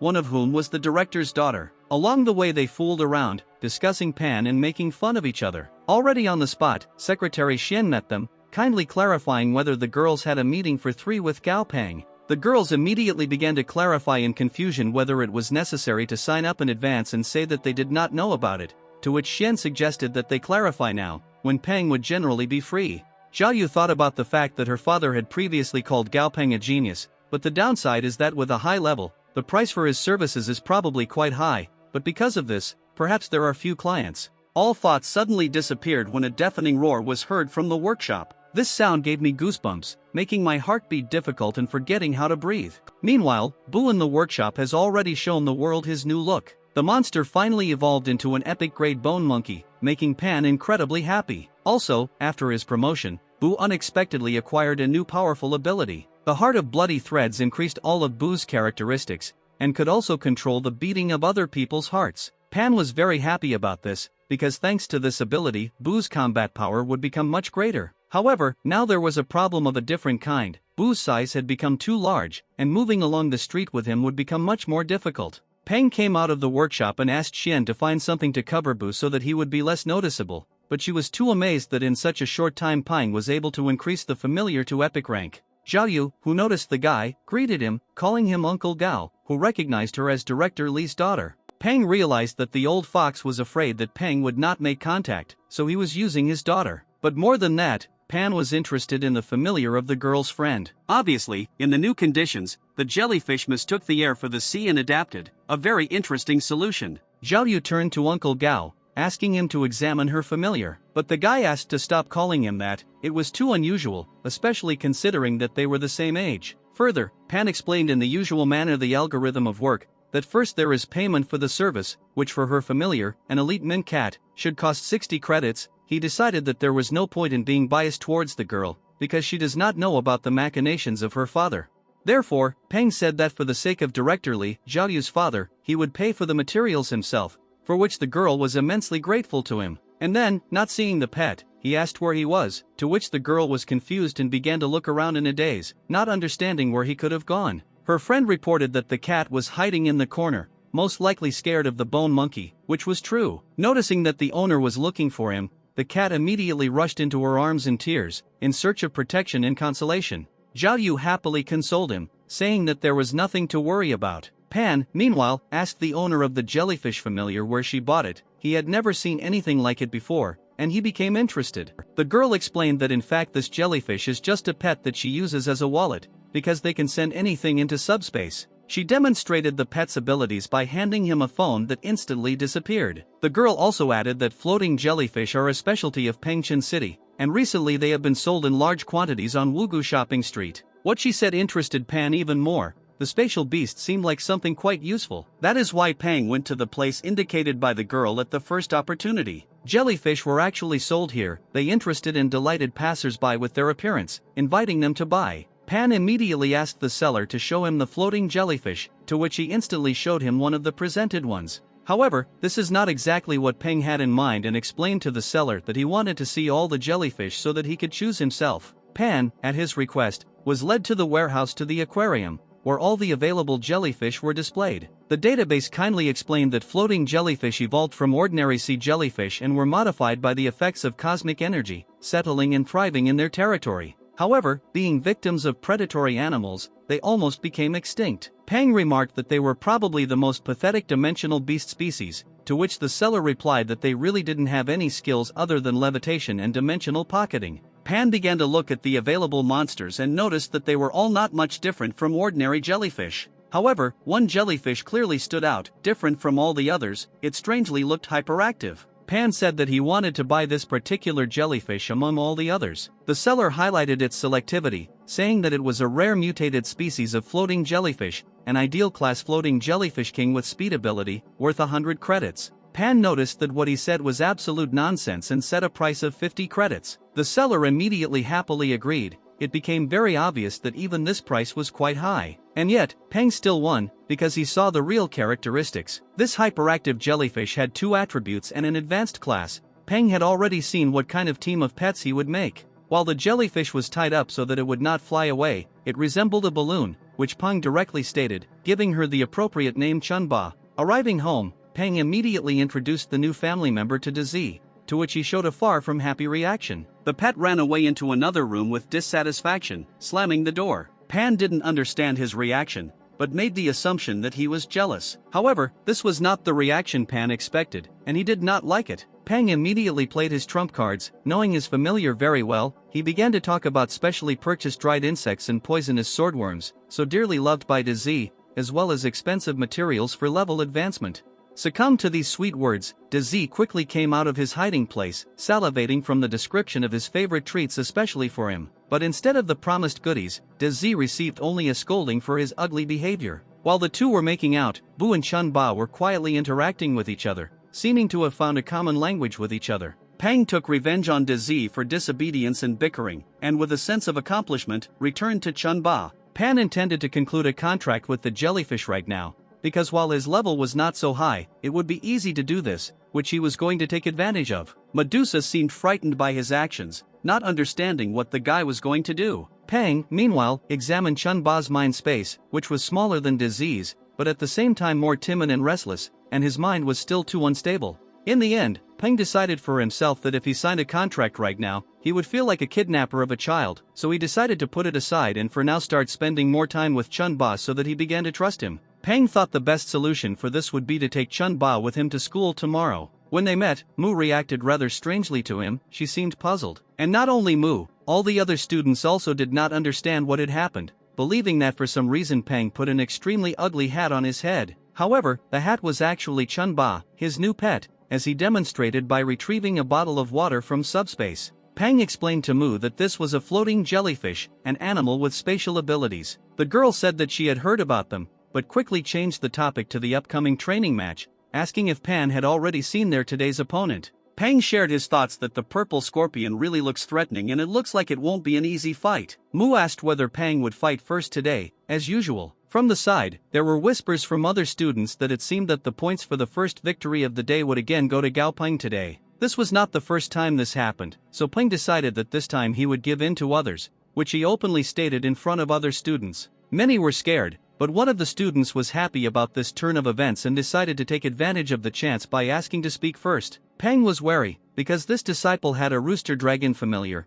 which was the only advanced class monster here, not counting Dzi, that could give a decent fight to the purple scorpion. Pang wanted to clarify whether Dzi was prepared to carefully observe this fight, when he noticed that his familiar was looking in a completely different direction, drooling profusely at possible prey. The guy immediately returned the pet to reality, reminding him of the importance of observing the upcoming enemy. The instructor waved a red flag, signaling the start of the fight. The purple scorpion and dragon rooster immediately gathered, capturing everyone's attention and ready to start fighting at any moment. The dragon rooster decided to attack first, soaring into the sky to strike the enemy from above. However, due to carelessness, Thoth was grabbed by the scorpion's claw after a failed attack. The instructor told the owner of the dragon rooster that he could be glad that the scorpion had no poison, otherwise his familiar would already be dead after being hit by the sting. In addition, the rooster equals dragon is strong enough that the scorpion can only pierce a muscle with its sting, and a hit to the pectoral muscles is not so fatal as to cause much damage.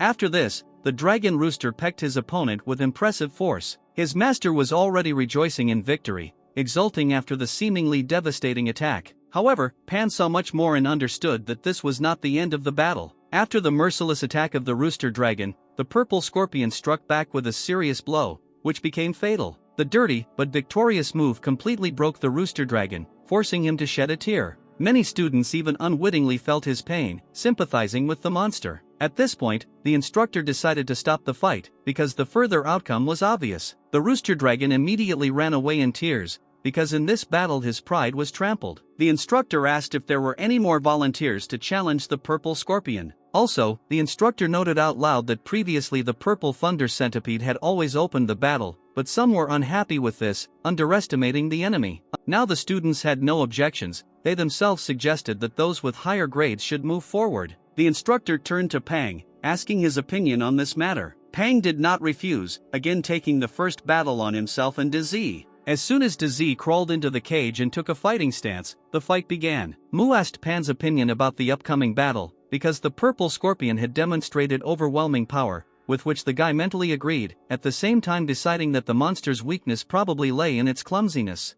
However, right now, even though he was very nervous, Pang could only believe in Dizzy and his victory. The first attack of the scorpion was strong and swift, however, Dizzy quickly dodged it, avoiding serious injury. Mu commented approvingly of his actions while Pang stood with an impassive face. Having missed one of the attacks, which did not cause much damage, the centipede attacked with its tail in a sweeping manner, forcing the scorpion to fly to the side. The next, rather strong, blow again hit the purple scorpion. Pang's teammates cheered as they watched Dizzy gain the upper hand. After that, Dizzy grabbed the scorpion, causing serious injury, and it could no longer move. The fight came to an end, leaving victory for the centipede. Pang and Chunba cheered, supporting Dizzy's victory, very proud of him. After the battle, Mu was delighted with Pang's stamina and endurance, because, according to her, he didn't even raise an eyebrow despite the fact that Dizzy was in such danger. Pan pretended that this was the plan, but in fact, he was so nervous and worried about his pet that he even began to sweat. The instructor, meanwhile, drew Pang's attention to himself,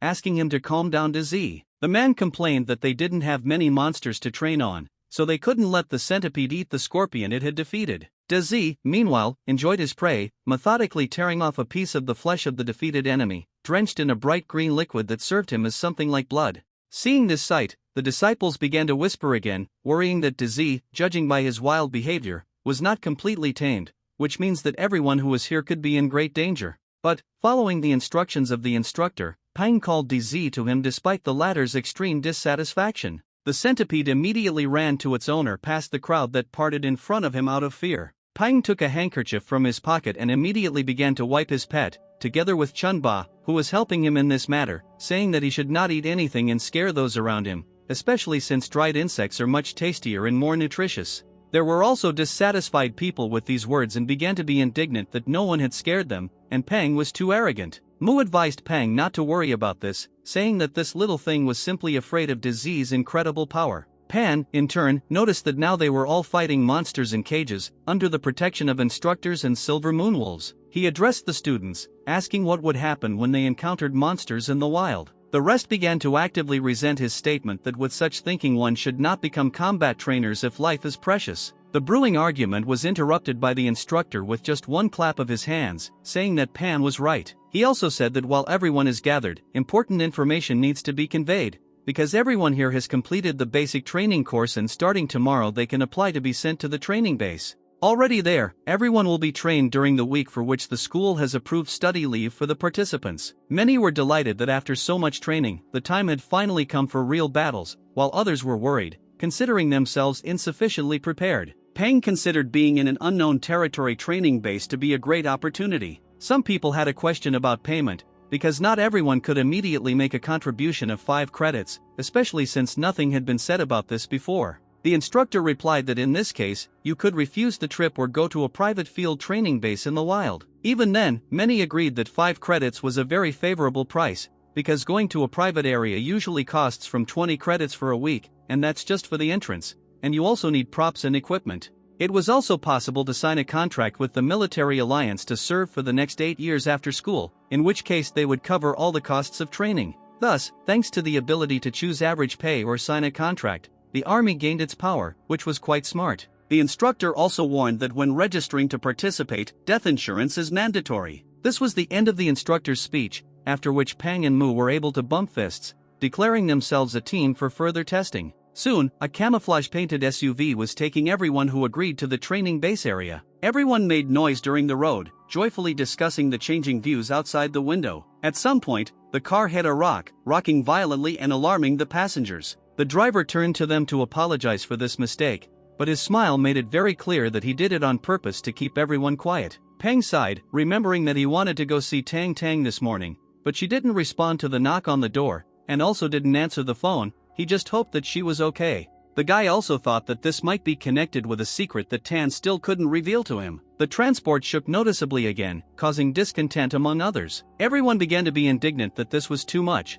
but the driver made an excuse that this time he didn't do it on purpose, and besides, they had arrived. Already on the spot, they were all gathered to explain that the local mountain valley is a training base, therefore every centimeter of this valley is protected and only monsters of ordinary and elite rank are present here. Each was given a wristwatch with a GPS receiver and an emergency call button, and the student's task was to survive in this place for a week. Once training in natural conditions begins, it will no longer be possible to retreat, because this will be equated to desertion. It was also explained that there are safe houses in the valley, shelters made of special steel, through which only monsters of a rank higher than the commander can break through, and that the houses have some food supplies. Thanks to these conditions, it was possible to survive in the forest for these 7 days. After this speech, everyone split into teams and set off, wanting to quickly find shelter or show that they were worth something. Without saying anything, Pang and Mu nodded to each other, indicating that they would move on together, as previously agreed. The instructor started shouting into the loudspeaker for the students to hurry up.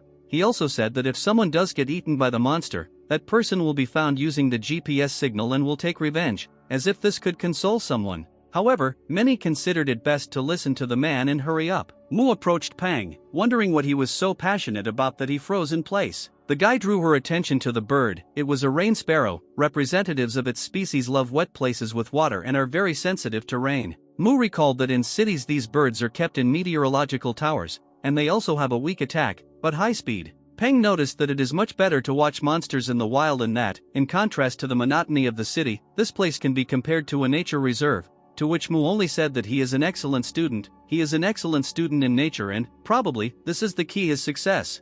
Pan laughed, answering that he was just waiting for everyone to leave, because it was too noisy. But the mass of students had already moved into the forest, taking with them the noise of the crowd, and now Pang with Mu and their monsters could finally go in their small company. The first day of the test began for their team. They carefully explored the area and observed the environment. It took a lot of time, but they were able to find an iron house covered in camouflage, which must have been the very shelter they were told about. They decided to go inside and look around to understand what conditions they would have to live in this week. The house consisted of one small room with a small number of beds, which was apparently intended to divide the students into smaller groups. This was justified, because there are no commander rank monsters in the valley, and if you unite in large teams, training will be pointless. On each bed in the room there were 10 bottles of water and 5 boxes of biscuits, which was enough food for a week, if you saved it. Mu showed Peng a protective suit that she found in the house, apparently designed to protect against dangerous creatures like the poisonous mutated mosquitoes that live here. But Pan, looking at such splendor, decided that he would rather use special repellent herbs than put it on himself. The guy suggested exploring the surrounding area and looking for prey,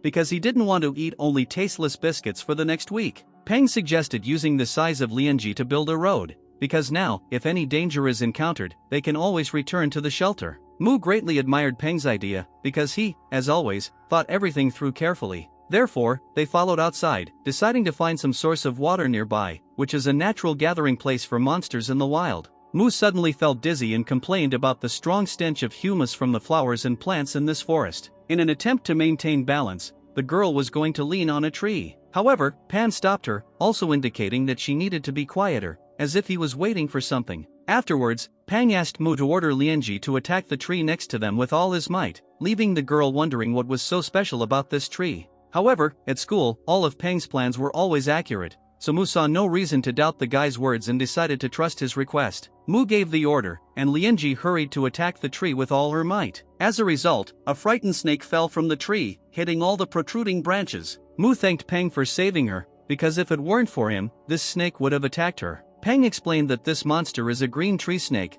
which usually disguises itself as a tree branch, which is why it was so difficult to notice, and the snake's flesh contains toxins, so, unfortunately, it cannot be eaten by a person. But, after thinking a little, Pang suddenly remembered the technique he had mastered. thanks to which all the monster he received was transferred to Z, who was resistant to poisons. This meant that, purely theoretically, Peng could really eat this snake, especially since, according to rumors, the larger the snake, the tastier it was, and the green tree snake was quite large in size. A sound was heard behind Pan, and the guy turned around to see what it was. He didn't notice anything and decided that it was just his imagination while another snake was fleeing from a previously potential victim. Meanwhile, Mu called the guy over to her. It seems that she found something. It turned out to be a source of clean running water, as evidenced by the absence of any foreign odors. Pan was pleased, because as long as they had clean water, the likelihood of successfully completing the task increased. Here, Pan was distracted by some movement nearby. It was a wild animal from a pond. The guy was overcome with indignation when he realized that they had simply spat on him in the most brazen manner. It was the green-skinned frog, a weak monster whose hobby, according to the system, was spitting on others,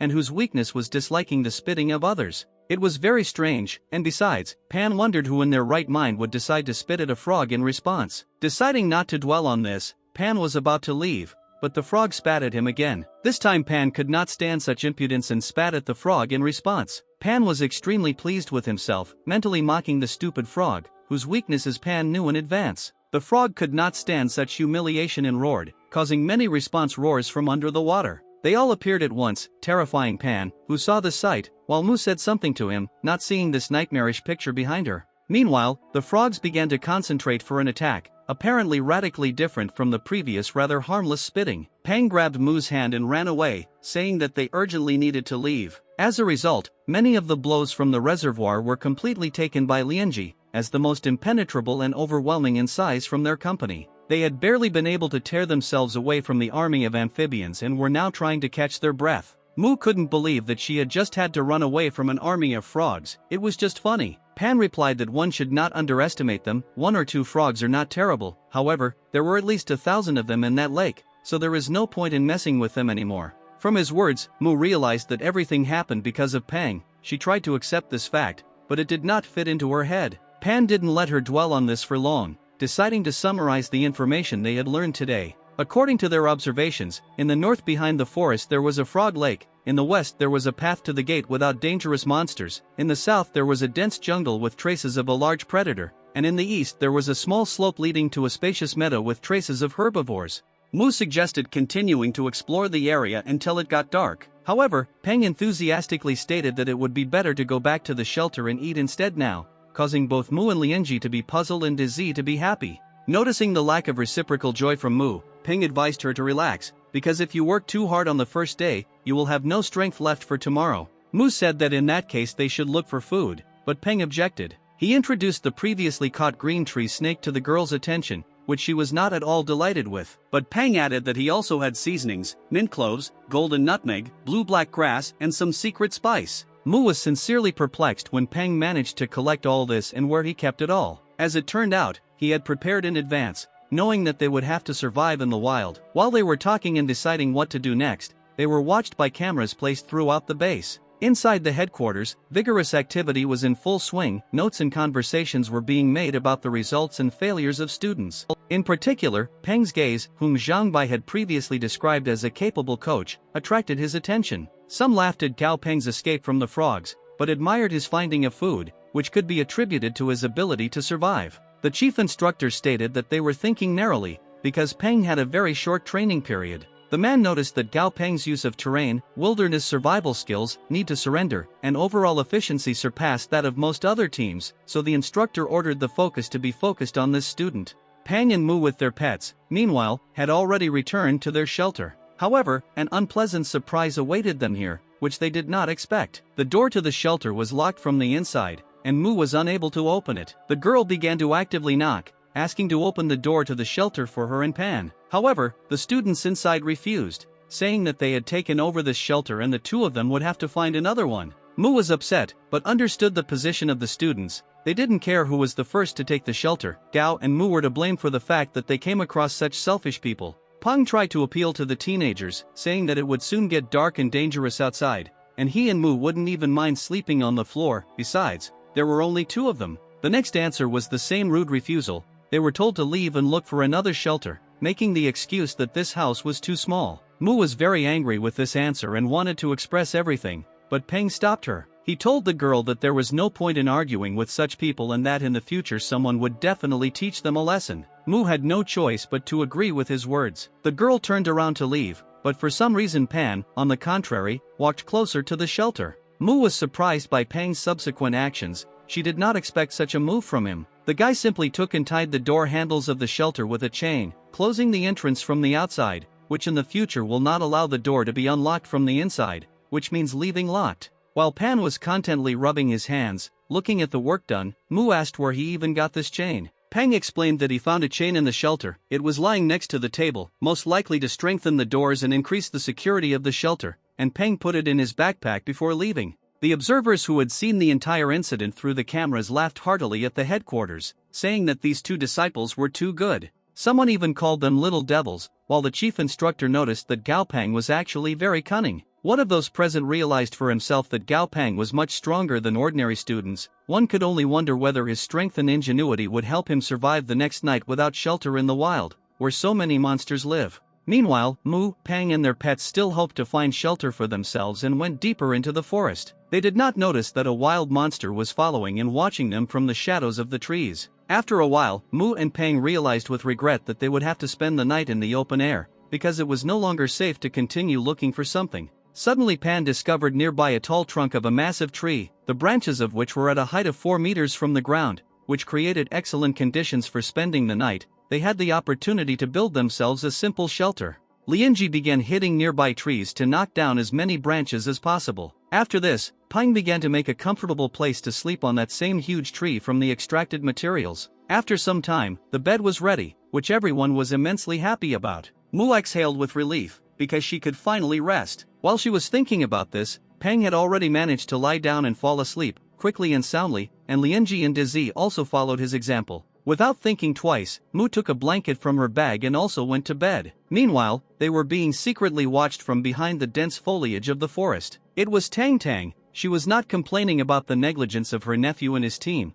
because they fell asleep at night in the middle of the forest, without even leaving a guard on duty. Suddenly she was distracted by some quick, subtle movement from the side. Tan didn't even have time to see the source of the movement. It was moving so fast, it made the woman tense. After a while, Tan realized that the moving figure was the shadow panther, rushing through the trees. Hiding, the woman thought that this monster was not too strong and, given Pan's current skills, this should not be a problem for him. Meanwhile, the panther accelerated and, releasing its claws and baring its fangs, set its sights on the team's shelter. She was almost there when suddenly Lianji caught the sound of her movements and sent out a distress signal, prompting the others to wake up too, because they were about to be attacked. Before Mu had time to wake up and understand what was happening, she was already astride her pet, with the wary Pang and Dizzy next to them, ready to fight back at any moment. On the contrary, red eyes sparkling from the darkness, a panther settled on a branch, in which Mu recognized a monster of the shadow attribute. The girl could not determine the type and strength of the monster, but she also understood that a shadow attribute monster feels like a fish out of water at night,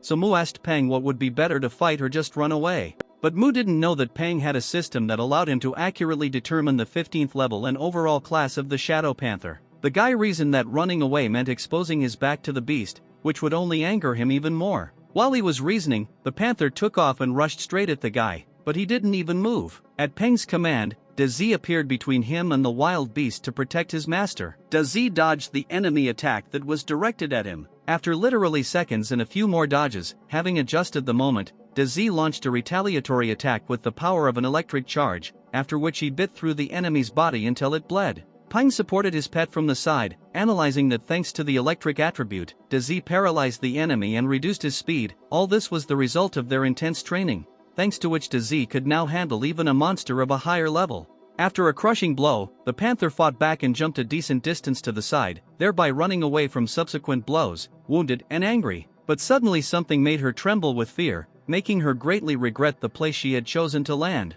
The snake-like monster that emerged from the darkness and wrapped itself around a tree trunk was many times more dangerous and terrifying. Its glowing golden eyes were seriously frightening. The huge, creepy monster opened its fanged mouth, clearly expressing its intentions. Pang and Dizzy, like the panther, froze in horror, trying to comprehend what they saw. Just a moment, and the shadow panther was eaten by a terrifying snake, and Pan and his team immediately rushed away, not remembering themselves from fear. The monster saw perfectly well how they were running away on Lianji, but did not chase them. Instead, the snake turned around and began methodically destroying nearby tree branches. Tang still watched. She saw everything that happened, but, realizing that Pang was no longer in danger, she considered it inappropriate to engage in a noisy fight with a snake that had adapted to the area. The battle could reveal the woman's location. Having come to certain conclusions, Tan considered it best to leave her place. Meanwhile, everyone at the headquarters was in a panic, because an emergency had occurred. A monster was discovered that should not have been tested.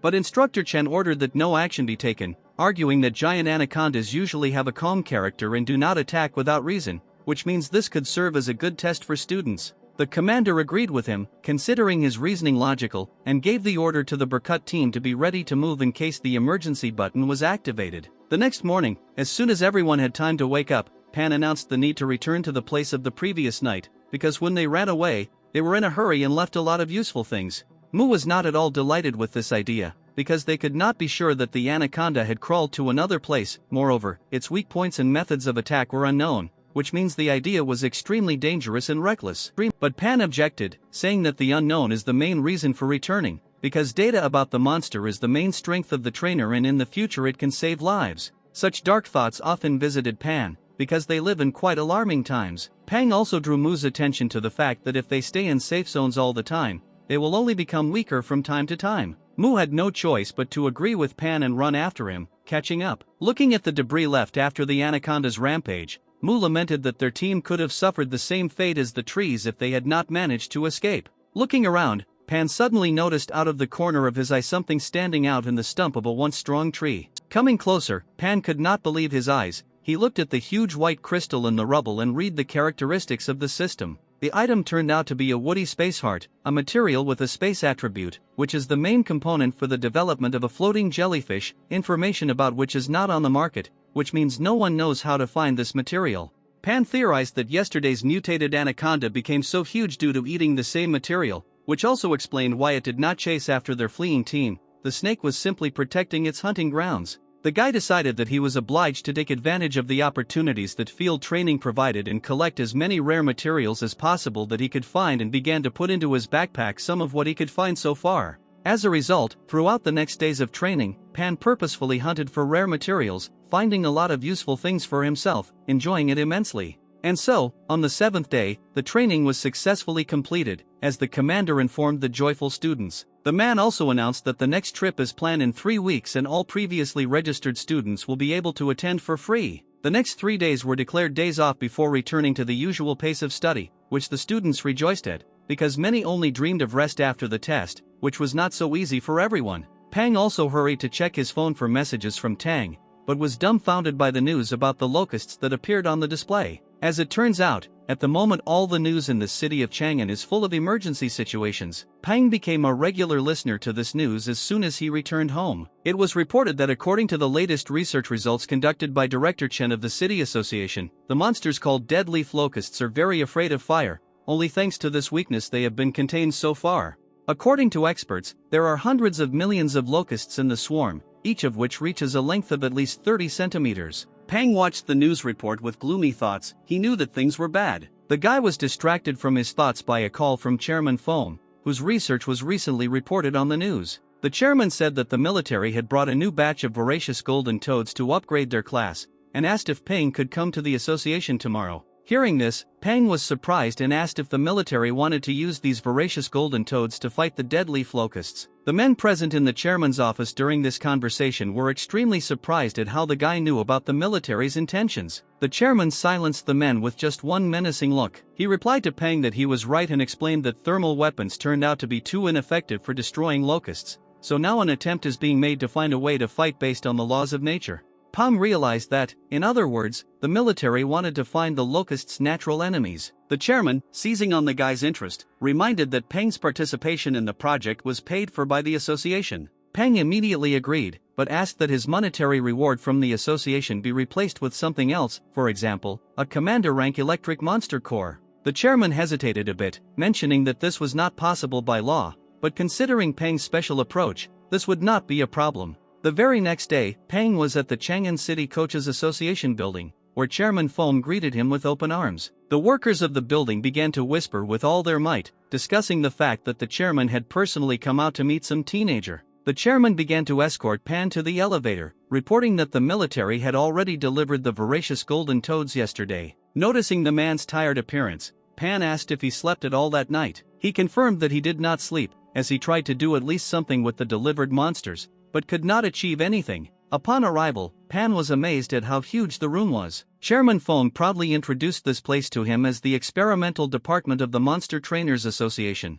After that, the man waved his hand towards the laboratory and invited him to pass. There was already a voracious golden toad here, a monster on which an experiment was to be carried out. Pang, without realizing it, had already begun to analyze the object in front of him, thinking that these toads were descended from horned frogs and their abilities were based on the earth attribute. Noticing his interest, one of the employees showed Peng a locust kebab of dead leaves, seasoned with dill. This dish was a favorite delicacy of toads, and Peng was encouraged to try feeding them. To the surprise of others, Peng decided to try the locust meat kebab instead and even rated it 10 out of 10. Chairman Fong couldn't believe his eyes when he saw this, it was too unexpected. The experimental frog rebelled. She didn't like the fact that a person was eating her favorite delicacy, but Pan assured the monster that he had assessed the taste of the kebab especially for him, and handed the rest to the frog. She happily swallowed the treat and became quiet inside her cage. Pan thoughtfully examined the remaining half of the iron rod on which the kebab was strung, coming to the conclusion that with such nutrition, the toad had a developed digestive system, since it was able to digest iron.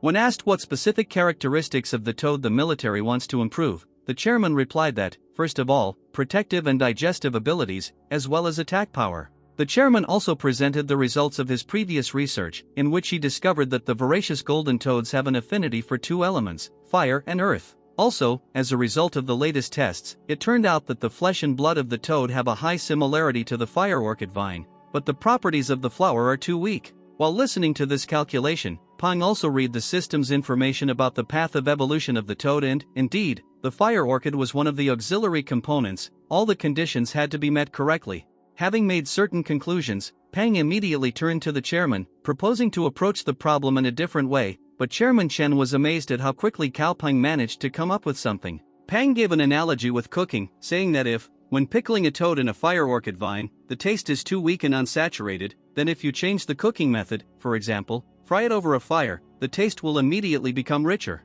This example surprised the chairman. He was puzzled by Cao Peng's wording. However, Mr. Chen immediately suggested using demonic chili pepper, to which Peng happily agreed. Everything went in the direction he wanted. The chairman immediately sent one of his subordinates to the warehouse to get demonic peppers. He hastened to carry out the order, but in his thoughts he condemned the idea of comparing evolution with cooking, and at the same time Gao Peng, who has the title of the youngest trainer in the city. The chairman clearly saw the thoughts reflected on the guy's face. He hoped that in the future he would understand that it is necessary to allow more talented people to contribute to the common cause for the sake of the movement of science as a whole. Some time later, the red-haired subordinate returned with the required ingredient. After examining the brought demonic pepper, one could conclude that it was high-quality material. The subordinate who brought the pepper specially selected the best from the warehouse, so that in the future the young coach's failure would not be attributed to low-quality material. Having ground the demonic pepper to the desired state, the chairman concluded that it was not ripe enough, but the experiment was continued. The chairman asked Xiao Zheng to bring more river perilla, royal ginseng, and moon angelica, to which he dutifully hurried to fulfill the order. Watching the process, Pan thought that a couple more ingredients were missing. However, it would be too suspicious if he said this right now, so the guy decided to wait for the results of the experiment, and only then voice the additions. A little later, the chairman brought out the mixture. The evolution potion was ready. However, as soon as the resulting potion was injected into the toad, it exploded, making it clear that this formula was unsuccessful and the experiment failed. However, the chairman took this without any surprise and only instructed Xiao Zhang to take a blood test in order to understand the reason for the failure of the experiment. As we found out, the cause of the explosion was the absorption of too much of the fire element, and the conflict of energies led to an overload. Following from the analysis, the fire element was not completely absorbed by the monster's body. Zhang was also able to conclude that, based on the experience of the chairman's previous experiments, if there was even a little fire element left in the pieces of torn flesh, then it would only be necessary to improve the formula and adjust the ratio of materials. However, the employee did not miss a jab at Pang, saying that the materials had not even begun to merge, which means the experiment was a failure from the very beginning. The chairman besieged him, pointing out that it was too early to label the attempt as unsuccessful and that experiments needed to be continued to obtain as much data as possible. The chairman didn't even listen to Xiao Zhang's attempts to be indignant, saying that they needed to continue. But the subsequent second attempt, followed by the third, also failed, leading the toads to explode. The staff behind the chairman and Gao Peng began to whisper, insisting that the formula was obviously flawed, and Coach Gao was too young and inexperienced, and was also saying more than he actually knew. Pan heard their words perfectly and grinned, anticipating everyone's surprise after the formula was perfected. The time had come, and Pang came up with the idea of using not only demonic chili pepper as the main ingredient, but adding another material. The chairman seriously thought about this proposal, saying that it was a rather bold idea. Pang recalled that the chairman had already trusted him, so the guy only asked for one more chance. Then the chairman asked what exactly was proposed to be used as the second main ingredient. Pang suggested taking soft black soil, a material with a predominating energy related to the elements of water and earth. This was supposed to protect the internal organs of the toad from the chili pepper, which the saliva of the tree sparrow would also help with, as the element of wood. It sounded quite unusual, but the chairman decided to try to play on this combination and opposition of elements. After some time, the next improvement was ready, and the potion was brought for testing on a small piece of toad flesh. The result was amazing. This time a much larger number of fiery elements were absorbed. The chairman was pleased with the result achieved, and Peng suggested moving on to an experiment on a living monster to understand how the evolution potion would work. Having received permission, Pan immediately took the opportunity and injected the potion into the monster, thinking that this sufferer would later need to be given more treats in the form of locust kebab. After the injection, a huge amount of smoke began to emanate from the monster, filling the laboratory and causing everyone present to cough. Now the correct ratio of elements had been determined. All that remained was to add the necessary ingredients in time, and Peng suggested that the chairman leave the room, since it was now extremely uncomfortable to be in the laboratory. But the chairman only covered his nose with a handkerchief, saying that this was not necessary and that he wanted to observe the reaction up close. But after that, Pang asked permission to go out on his own for a short time. The guy wanted to catch his breath from the smoke, because the demonic chili pepper turned out to be really strong. Now Pang could only behave in such a way that no one would understand that he knew the recipe for the evolution potion from the very beginning, and besides, Pang only made some edits. The rest of the experiment was done by the chairman. At some point, the laboratory door opened and a man ran out, followed by red smoke. This must have signaled a successful end to the experiment on the toad. The evolved monster became larger and now had a rich red color. Xiao Zhang also rejoiced. They all finally completed the job successfully and received the dual attribute of earth and fire. But while the others were rejoicing, Pan studied the data of the resulting monster and, unfortunately, it only possessed the fire attribute, but this was the best possible result in the rush. Later, military men with guns and tanks gathered on the battlefield of the northern front and were preparing for battle. Literally a few minutes, and an armada of locusts appeared on the horizon, which they have been trying with all their might to get rid of for several days now. They began firing phosphorus charges from the cannons. This was the most effective remedy against monsters that were unstable to the fire element. The incendiary ammunition had an effect. The monsters began to ignite in the air. However, it turned out that this was not enough, and the horde of locusts began to create a sand hurricane again. All attacks from the cannons began to be blocked by steady air currents. The commander ordered a ceasefire, since now it was just a waste of resources. The military was confused about what to do next under the current circumstances. But it was impossible to let the locusts of dead leaves get through to civilians, so it was ordered to start shooting from machine guns so that each soldier would kill at least one monster. And as soon as such a decision was made, monsters suddenly lined up on the battlefield, right in front of the tanks, red toads aggressively looking towards the hurricane.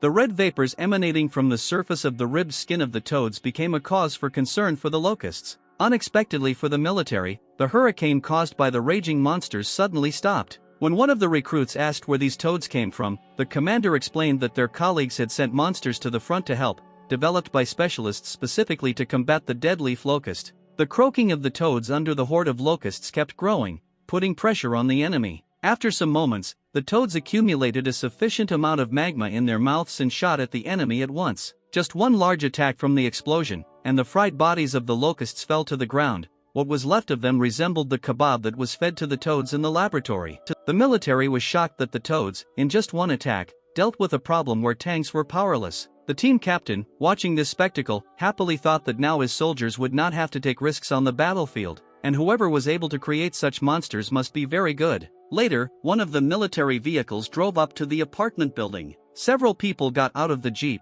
They interested the old people walking near the house. They were wondering who these people had come for, and one old man suggested that perhaps they had come for Gao Pang, because somehow a similar car had already taken him away before. Caught in the discussion of Gao Pang, one old woman mentioned that once, while walking around the area with her dog, she saw a guy walking home with a huge skeleton. The old man objected that this could not be true, but the second old woman said that she also saw it, and the huge skeleton next to Pang was also engulfed in demonic flames. Then, they decided to contact an elderly woman whose apartment is located directly below Gao Peng's apartment. She, with a sweet smile, explained that this is one of the guy's monsters and only looks scary, but, in fact, helps people, just like her pet. A woman was doing embroidery, sitting on a bench, and asked her spider monster to thread a needle. He happily helped the hostess and handed back the needle with the thread threaded through it. The old man noticed that this spider was very capable, however, he had never heard a woman call his name. She only sadly replied that she could not give him a name, stroking the pet on the head.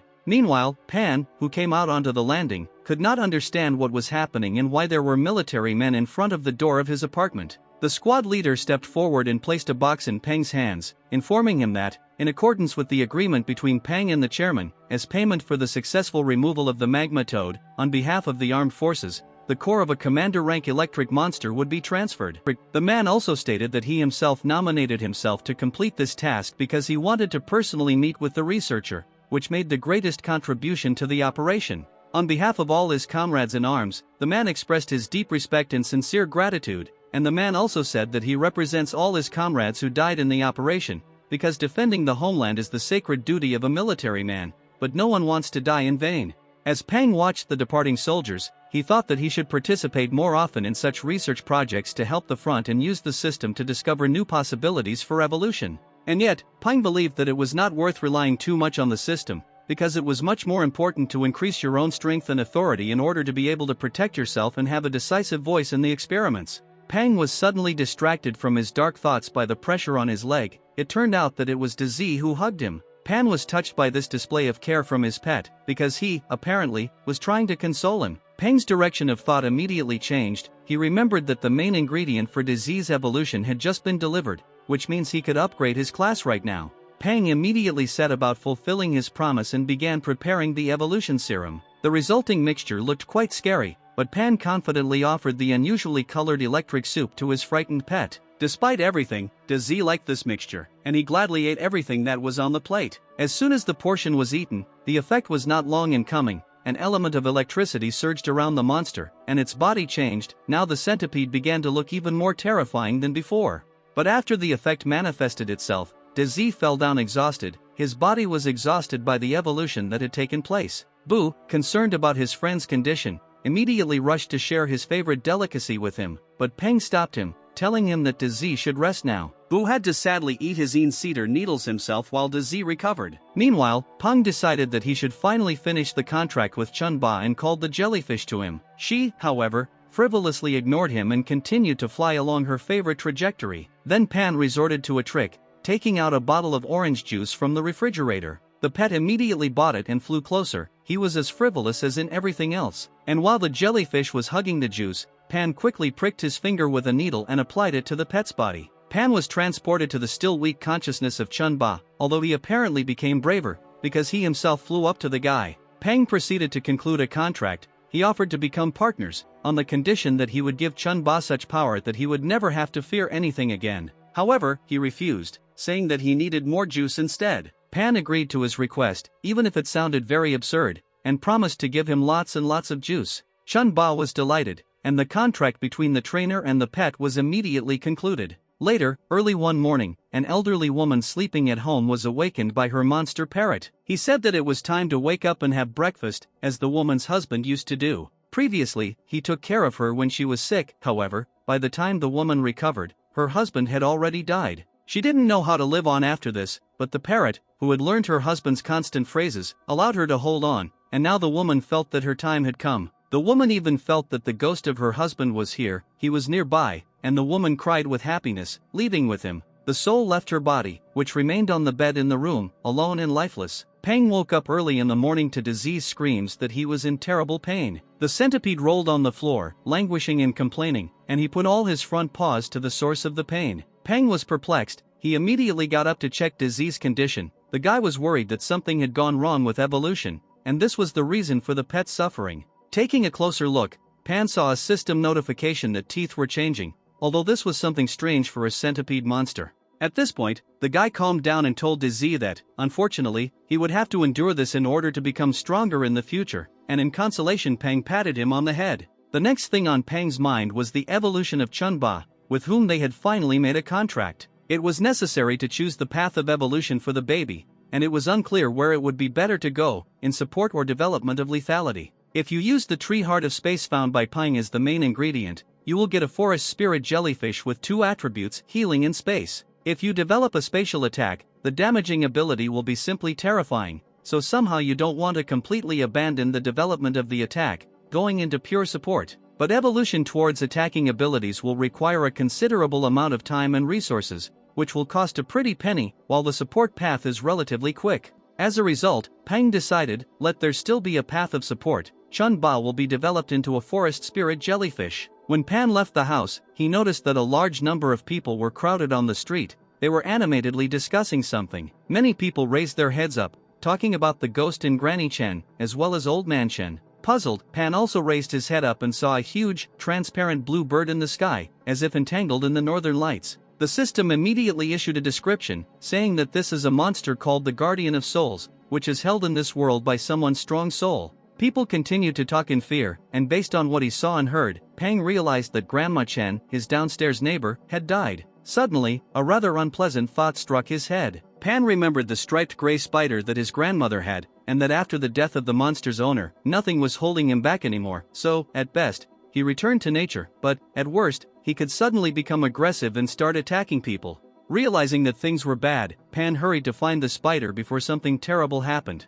Pan reached the desired apartment, but the door was locked, and not a rustle was heard inside. Thinking about where the spider could be hiding, Pan remembered the specific character of gray spiders in general, and looked back at the upper dark corner of the corridor, where the desired monster was. He began to sneak out of the shadows, sparkling with his bright red predatory eyes. But before the spider attacked the guy, Dizzy came running and took a fighting stance, guarding his owner. The spider immediately remembered how this situation ended the last time, and also gave up. Pang and Dizzy didn't even do anything, and Granny Chen's spider was already lying on the floor in fear. The monster trembled all over his body, looking at those present in anticipation. The spider remembered his mistress and her words that she was already too old, and death was just around the corner, so they would not enter into a contract, so that in the future, when he meets his fate, this person himself would give him a name. As if reading his thoughts, Pan said that, apparently, the spider was too sad from the loss of its owner. Therefore, beaming with a friendly smile, the guy offered to go with him and become part of his family. The very next day, Pan was seen on the street by crowds of surprised glances. Passers-by turned to look at him, looking at him and discussing him.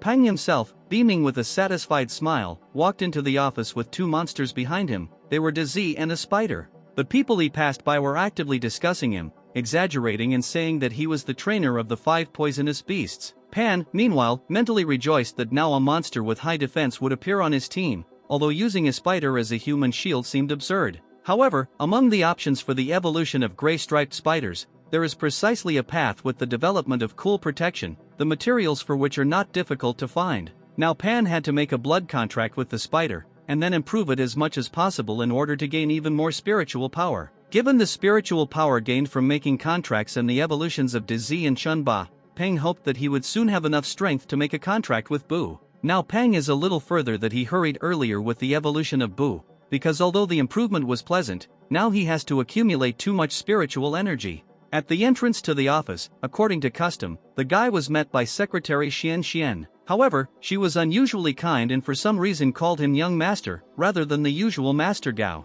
Suddenly, the mercy suddenly changed to righteous anger, and Xian spoke indignantly about the many clients who had to be refused an appointment, because Peng had not appeared at the company for quite a long time, and besides, he did not even answer calls. Pan hastened to smooth the situation over, saying that today he finally had time, and today they would sort out all the problems together. But first, Pang handed Xian a list of materials that he needed in the laboratory right now. Xian only indignantly snatched the paper from his hands and walked towards the warehouse without saying anything. This reaction was unpleasant and frightening, so Pan breathed a sigh of relief when the secretary disappeared from his sight, albeit for a short time. Already in the laboratory, Pan immediately began concluding a contract with the spider, promising in exchange to give the pet the warmth of a family and salvation from sadness and loneliness. Next, having received the necessary materials, Pan began preparing a potion for evolution. Having received the finished composition, Pan informed the spider that he had chosen a class of armored spiders for its development and, taking into account the steel-colored stripes on its body, the new pet was given the name Ban, corresponding to its appearance. Ran also explained to Ban that he carefully selected and prepared the ingredients for the evolution serum, and now all that remains is to feed on it in order to become much stronger. After that, Pan placed the vial with the potion in a special compartment of the container, and Ban entered the desktop phase of the process of evolution into a new species. Pan felt the pain that Ban was experiencing at that moment. This was influenced by the spiritual connection between them, but it was all for the sake of leveling up, so they both just had to endure the pain. Pang was distracted from his observations by Ei Xian's laboratory opening the door. She happily reported that a client had come to them, and from the category of especially important ones, and therefore highly wealthy to pay for the evolution of a strong beast. Pang immediately reacted joyfully to this news. After all, their family has expanded, which means it's time to earn more money to support it. Upon returning to the office, Pan found the client there, a stately man in a light business suit, with a security guard and a monster of commander rank. Taking care of the client himself, Pang asked Xian to look after the process of the spider's evolution for now, explaining that at some point it would be necessary to add. The handsome man introduced himself as Lu Xia, the owner of a small botanical garden, unfortunately destroyed by terrifying devil spiders, the renovation of which had not yet been completed.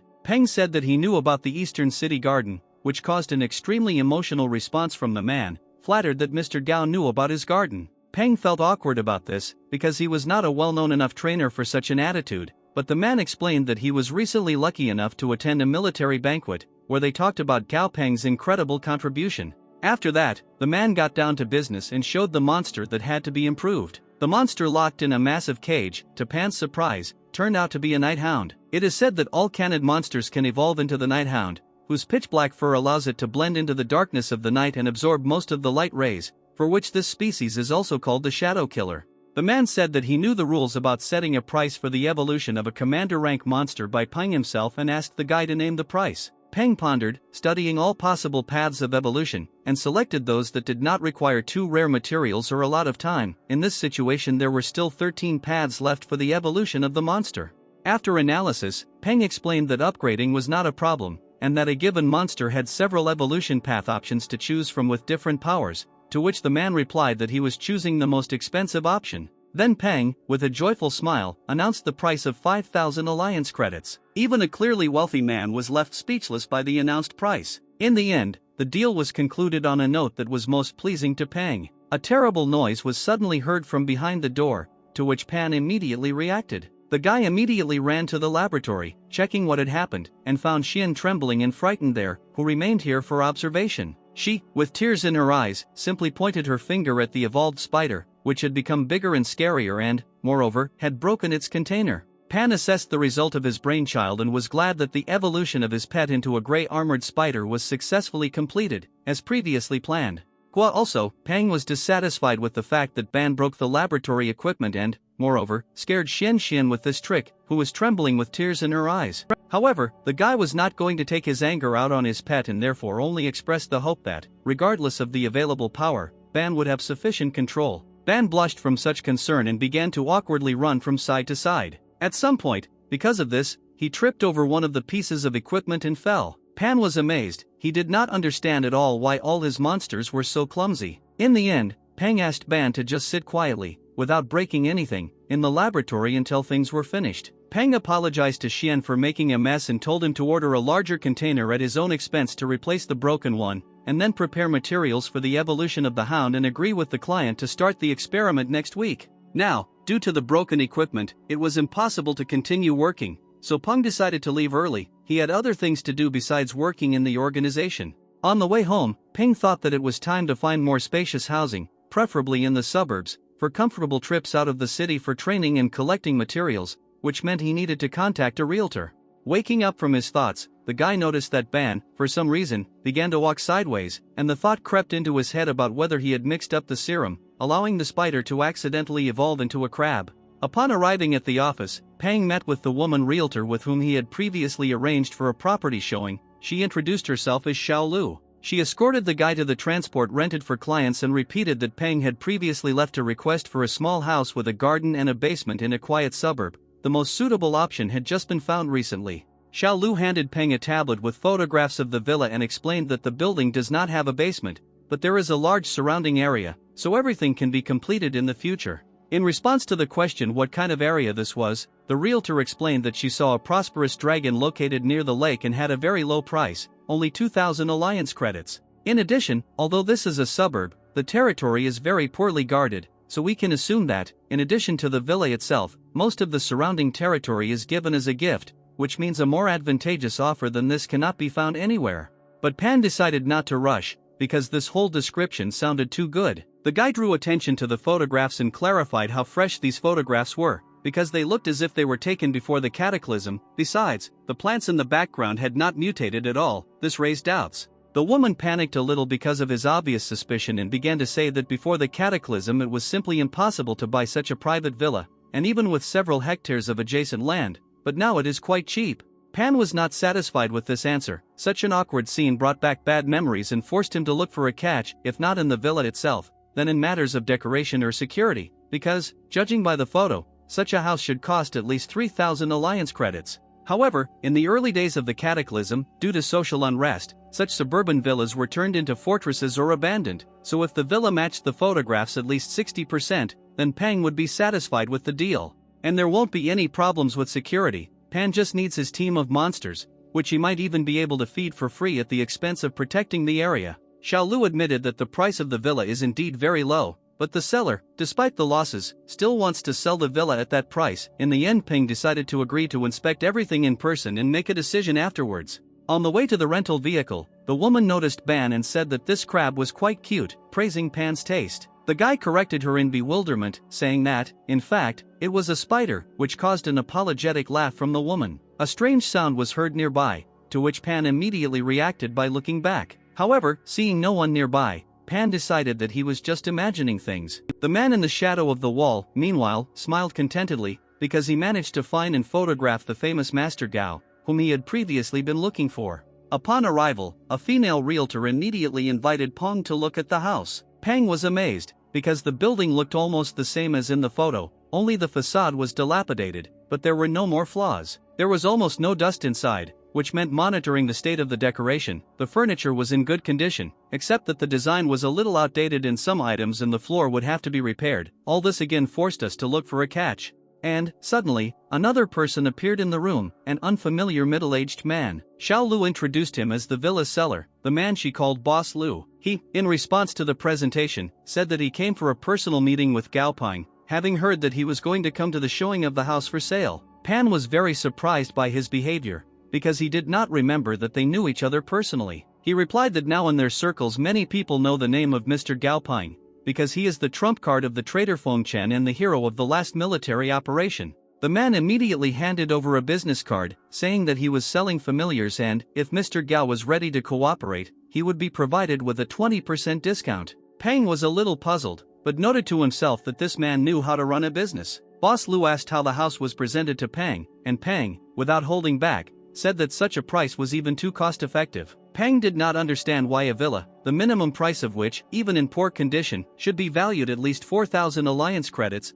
costs only 2,000. The guy wanted to know the reason for such a price. The man, a little reluctantly, nevertheless decided to talk about the fact that he bought this house for his parents in order to provide them with a comfortable old age, because they were simple rural residents who were not accustomed to the noise of a big city. All their lives, the parents worked for the benefit of their son, so the man wanted them to live happily. However, the appearance of monsters destroyed everything, and they did not have time to enjoy a wonderful life, only encountering suffering. At first, Boss Lu wanted to keep this house as a souvenir, but when he heard that Mr. Gao was looking for a similar house, he asked to give it to Peng for only 2,000 alliance credits. The man asked Peng to regard this as an investment in him, because young talents like him are the future of Chang'an City. After carefully listening to the man's story, Peng thanked him for his honesty and decided that he would still buy this house. Returning home to Bu and Chunba, the guy immediately notified them that he had brought treats that were even tastier than their favorite cedar needles and orange juice. All the monsters immediately responded and ran to the table, where Pan had already laid out what he had bought.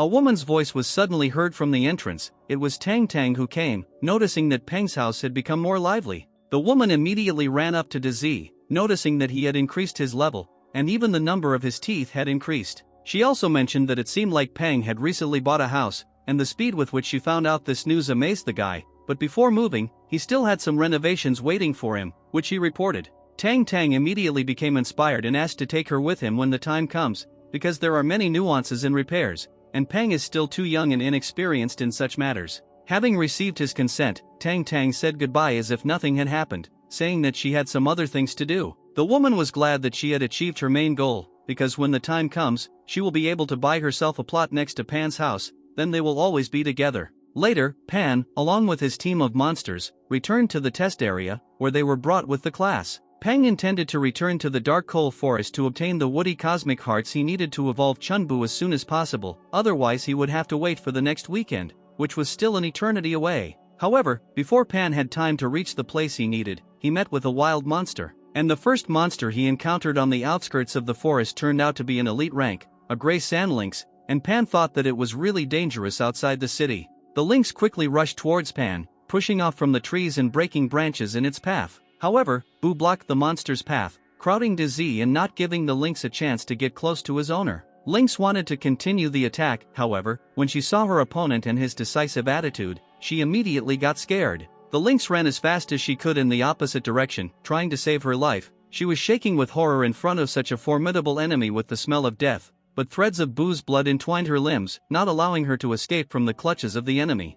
With one single blow, Boo defeated the wild monster, leaving only a puddle of blood under his body. Pan was amazed by Buchan's strength, because his power had increased no less than 10 times compared to the time when he was a Red River monkey. Such an increase was quite expected, but it was incredible to see with his own eyes.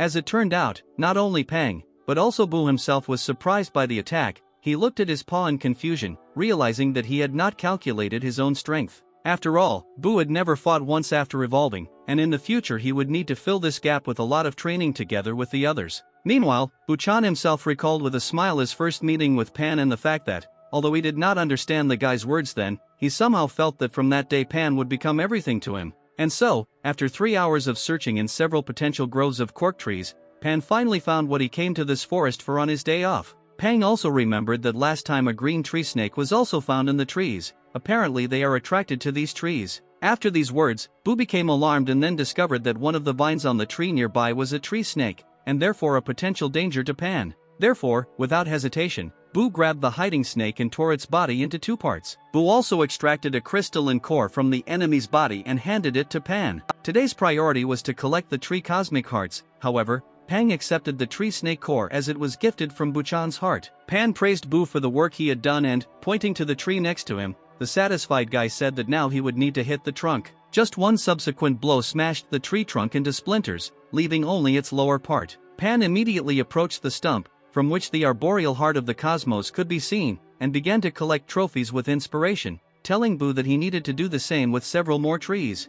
Meanwhile, in another part of the same forest there were 3 men who had arrived here on a tip from an informant. Suddenly, the mouse monster on the leader's shoulder caught strange sounds in the distance, which was immediately noticed. The man reported that some noise was heard in a certain direction and they needed to check if it was their target. As they approached, the sounds became much louder and more distinct. It sounded like the sounds of blows, as if someone was boxing in the middle of the forest, which one of the men noted. Another laughed at him, saying that even the very idea of this was absurd, because the forest was infested with wild monsters, and the leader even ordered him to take the task more seriously, reminding him that they needed money for doing the work. Having reached the source of the sounds, all 3 saw in front of them an undead-class monster that was destroying centuries-old trees with just one blow of its hand. Such power amazed and made him doubt his capabilities, but the commander paid attention to something more important at the moment. He took out a photograph, checking it, and said that the guy was their target. However, the question arose of what he was looking for in the debris of the trees. The other 2 unanimously began to persuade the commander to retreat, because the customer had paid to clarify the types of monsters of this boy, which they managed to do, and now they should quickly leave before they were noticed. It became clear that this trainer was not so simple. Besides, in addition to the monkey, he had with him a huge centipede, which was clearly not to be trifled with. But the commander adamantly told them to shut up, telling them that they needed to take advantage of the chance and opportunity given to them. The boys accidentally picked up several corpses of monsters, "Aren't we tired of these days yet?" he said. "With our abilities we can't even go deep into the dark forest, and now we have such an opportunity. Of course we have to try, but this kid seems to have a problem. How could it be that the Emperor's beasts were allowed to beat trees out of the blue, just to measure how strong the tree was? If we could know what treasures were inside the tree, wouldn't we be rich?" They began to develop a plan of attack. "Danson, wait, control this man in the dark, and Yoan follow me, we will deal with this big monster." The captain's heart was filled with passion. Maybe this is their financial success. Maybe in the future they won't have to run around like this every day for the rest of their lives.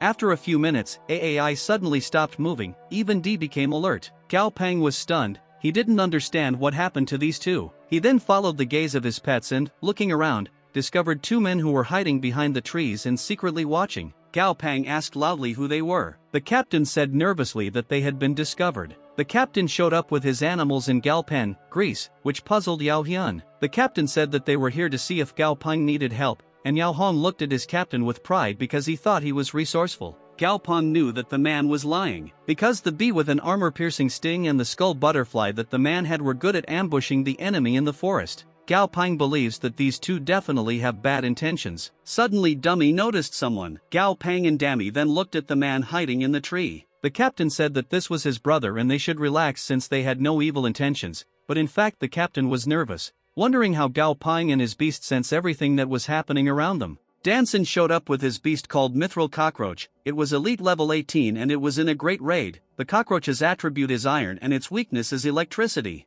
Gao Pang looked at the data on the Mithril Cockroach and thought that this is a rare type of variant, and fortunately Dummy can counter it, so there is nothing to be afraid of. Gao Pang then said that he didn't think he needed help. The captain replied that if Gao Pang didn't want to be bothered, they should forget about it. Then the captain left, which shocked Yao Huang. Yao Huang approached his captain and asked if they were really leaving. The captain replied that after being discovered one by one, they had already lost the element of surprise, and if they failed, they would simply gain a new enemy for nothing. The captain also said that if at such a young age Gao Pang can raise 3 monsters at the same time, it means that he either has the money or the skills to do it. And the captain said that, in addition, Gao Pang's monster, who is wearing a black cloak, emits an aura that makes Tuta feel uncomfortable, and Tuta's intuition saved him many times. The captain turned and walked away, while saying that they would return when Gao Pang left to see if they could find anything there later. Yao Huang said that he understood, continuing to look at Gao Pang. Gao Pang looked at the man and wondered if Dammy had not noticed the man hiding in the darkness, would these men have attacked them head-on? Gao Pang also wonders if these 3 men attacked them, would he fight with the intent to kill? 2 hours later, Gao Pang was happy because they had received 0.95 kilograms of wood cores and believed that this should be enough. Gao Pang then called Dummy. With one hand he held Dammy's eye in his horns, and with the other he took the torch from Silly. Gao Pang then lit the torch using Dammy's electricity. Gao Pang then threw the torch into the leaves on the ground. The forest caught fire, and Gao Pang left, reflecting that before the cataclysm, lighting a fire in the forest was considered a crime. But this law was repealed after the cataclysm, because the vitality and resilience of plants became more resilient than originally expected, and it is almost impossible to create a huge fire with a simple flame. Gao Pang knows that this is convenient for getting rid of evidence. Meanwhile, at the top of the forest, Yao Huang pointed at something and called his captain to take a look. Deng Seng said that Gao Pang was cunning. Then he asked his captain if Gao Pang was afraid that they would find something when they went back. To which the captain replied that Gao Pang was too vigilant and believed that Gao Pang may not have realized the decisive cruelty that was in his nature. Yao Huang asked his captain if they would leave things as they were. The captain replied that there was no fundamental conflict between them and Gao Pang. If Gao Pang had an obvious treasure, then things might have been different.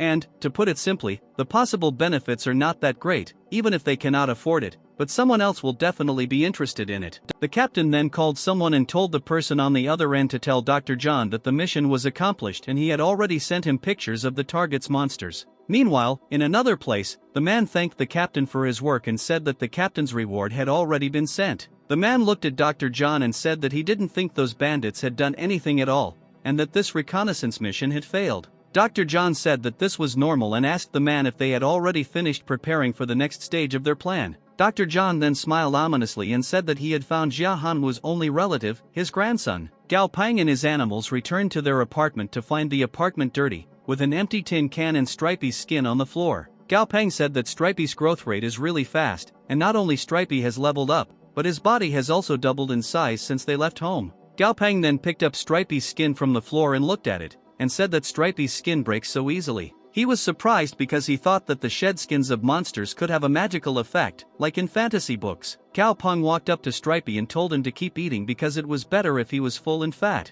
Cao Peng then said that they would wait until Stripey became fat and then they would eat the fried spider meat, which made Stripey tremble in fear. Stripey then took the can of food he was holding and lay down on the floor sad. Cao Peng thinks that they have collected the wood cores and all the items needed for Silly's evolution, but they cannot be boiled in a large pot of food. Cao Peng then decided to go to the studio of Fei Peng's acquaintances with Silly. He opened the studio using his pass. When they finally entered the studio, Cao Peng noticed that Quan Qin had gone home so early that no one would bother him. Cao Peng picked up his lab coat, thinking about how rare the ingredients were. And according to the formula, they must be specially processed by freezing, high-temperature combustion and corrosion using strong acid. Cao Peng went to the laboratory and proceeded to prepare the ingredient at high temperature, then mixed the mixture. He happily showed the mixture in a test tube and said that the ingredient was finally ready, and judging by its sweet aroma, Silly would definitely like it. Cao Peng put the mixture into a large glass, which made Silly smell the aroma, and Silly thought that the mixture was juice. Cao Peng pointed to the container for Silly to jump into it, which he immediately did.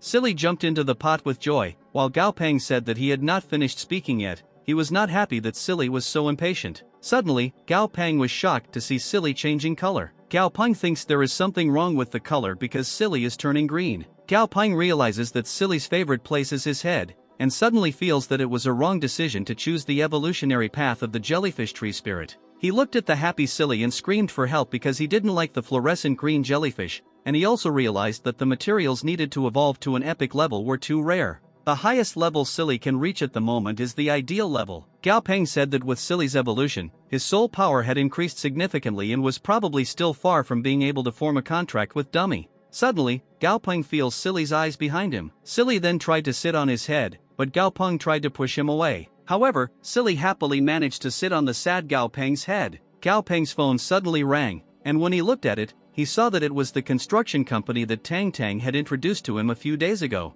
Cao Peng answered the call. Manager Lai asked if he had a minute because they had encountered problems cleaning the villa and needed Cao Peng to personally come and take a look. Cao Peng asked what the problem was. The manager replied that they found some altered plants inside the villa that were interfering with their renovation work, and he needed to inspect it. Cao Peng agreed. Manager Lai added that it was great because all the workers were waiting for him on site, so he needed to hurry up. Cao Peng realized something and asked Manager Lai to wait. He then asked if he really had such an honor that many craftsmen would work overtime for him without extra pay. Meanwhile, Manager Lai, who was currently being held hostage, replied that this was a matter within their organization and asked Cao Peng to just hurry up. Cao Peng agreed and said that he would be there soon. The person holding Manager Lai's phone then ended the call. Dr. John patted Manager Lai on the head and said that he did a good job and his son will get fried chicken today. On the other hand, Cao Peng looked at his phone and said that Manager Lai's words seemed very suspicious, and he could not contact Tang Tang. Cao Peng decided to take Dammy and Desai with him as a precaution, then Cao Peng ran, carrying Silly away. Half an hour later, the man asked Dr. John why Cao Peng had not arrived yet, and he also asked if Dr. John thought that Cao Peng had noticed something was wrong. Dr. John replied that it was okay if Cao Peng came a little later because they still had to meet Jia Hanwu and his men. Dr. John said that no one in their group thought that Jia Hanwu still had a living grandson. If someone didn't secretly tell him about it, they would all just think that he had no relatives. The person said that if the news of Jia Hanwu's grandson being alive spreads, then it is obvious that many people will go into hiding to try to get rid of this threat. Dr. John looked at his wine and shook it, and said, Jia Hanwu is definitely getting old, but his grandson, on the other hand, is still very young. The man was shocked and asked Dr. John if this meant they should kill Cao Peng. Then the man also asked why not just kill Cao Peng and not waste time doing such unnecessary things. Dr. John spilled his wine and said that Jia Hanwu had spent so much effort to protect and hide his grandson, so he should pay a lot of attention to his grandson's safety. It is certain that there are people who are secretly protecting Cao Peng, and if they act immediately, it is very likely that an accident will occur.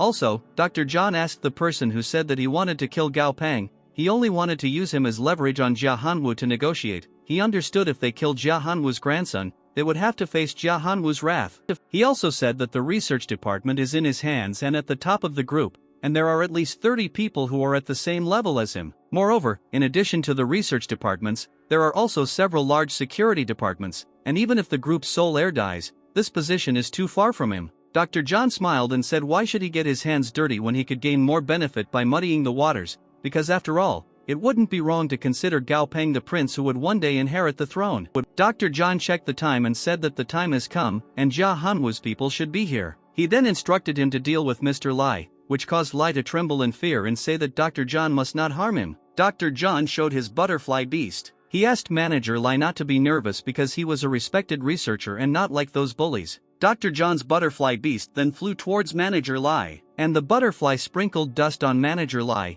which made him fall to the ground. Dr. John looked at the sleeping Manager Lai and said that Manager Lai should take some rest because he couldn't let him interfere in the following matters. Suddenly something quickly flew into the sky. The man then pointed to it and called Dr. John to look at it. Then they saw a dragon beast flying in the sky. Meanwhile, in the Chanan military region, the war bird beast was resting in its nest. Suddenly the bird sensed something and screamed loudly, causing the military to wonder what was going on. He then asked his comrade if the Lord had come out of the forest of dark embers. His comrade did not agree and he believes that it seems that the golden god has discovered something and they should hurry and check. The chief arrived and told the military that there was no need to investigate because that person from the group was in Chang'an. The commander said there was no reason to worry and they should just sound the alarm as usual, which the military did immediately. The chief looked at their bird beast and said that a storm was coming. Jia Hanwu and his beast arrived in front of Dr. John, which made Dr. John stutter. He warned Dr. John to think carefully before speaking. Dr. John looked at his men who were lying dead on the ground and explained that what he had just said was nonsense and he was saying it out of nerve.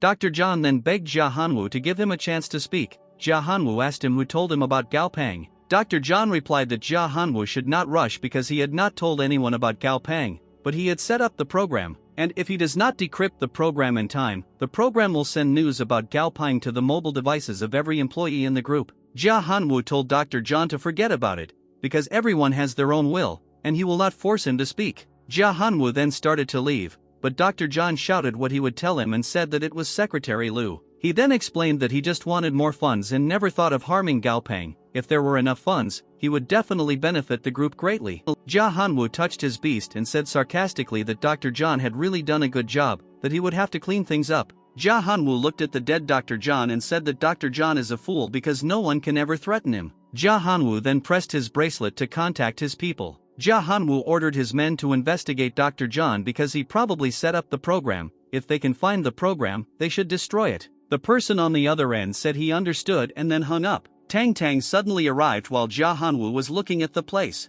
Jia Hanwu looked at Tang Tang and thanked her for her hard work. Jia Hanwu told her that when he had just returned from overseas, he could not fully control the group because the group was in a state of chaos and the death of Gao Peng's parents had eclipsed the news about Gao Peng. He continued to say that he could only send his men to find the remaining clues so that Gao Peng could grow up in peace. Although the forces within the group had gradually stabilized, there was no need to rush to bring Gao Peng, and the free cultivation method could better cultivate a person's will. Jia Hanwu patted his beast and said that he had things to do, so he would leave the cleaning to her, which shocked her. Tang Tang asked her teacher if he was going to visit Gao Peng tonight. Jia Hanwu looked at her and said that they should wait for a more opportune moment. Then Jia Hanwu left, leaving a message that Gao Peng should show how much he could grow. Meanwhile, Gao Peng and his beasts arrived at the scene but saw no one. He wondered where his manager Lai and the workers were. Gao Peng noticed a mark on the ground and said that no matter how he looked, this mark did not look like the one left after the renovation. He thought it looked like a claw mark. Suddenly, someone said that they seemed to have underestimated Gao Peng's height, which shocked him. He turned around and saw that it was Tang Tang. Gao Peng sighed and said that it was just her. No wonder Silly didn't warn him. Tang Tang began to lecture Gao Peng that in their current situation, he shouldn't let his guard down so easily because he couldn't be sure whether she was an enemy or not. Gao Peng replied that if he had to suspect her too, then there would be no one left in their world whom he could trust.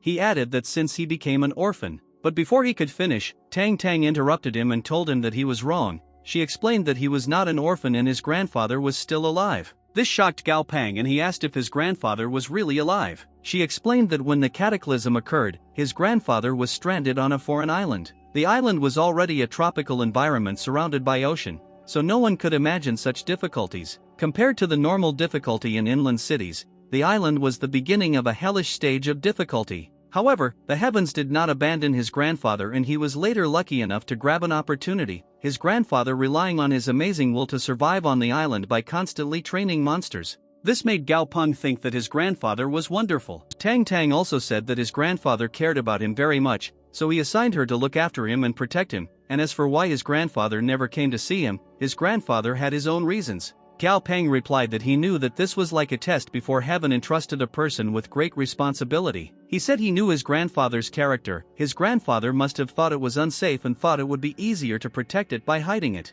Gao Peng looked away and assured Tang Tang that she didn't need to worry because he understood his grandfather since he was his family. Suddenly, Gao Peng happily jumped towards her and asked what kind of monster his grandfather had, what level it was, and how strong it was. Tang Tang simply replied that he would know the answer in the future, which made Gao Peng sad. On the other hand, his grandfather was watching them from the sky along with his beast. Jia Hanwu happily said that Gao Peng understood him, and added that he would wait when the time came. The next day, Gao Peng saw people gathered in the same place as the ambulance and wondered what happened. Gao Peng came over to look and saw the student lying on the medical stretcher. He then asked his classmate if the student lost his balance by accident. His classmate replied that it was not an accident. She heard that these two students always had problems with each other. The two were verbally arguing in front of the school gates and the monster taming cadet used his monster to attack another student, which almost caused the student to die. Gao Peng's classmate also said that the student who used his monster to commit a crime had previously been bullied in class due to his weak character.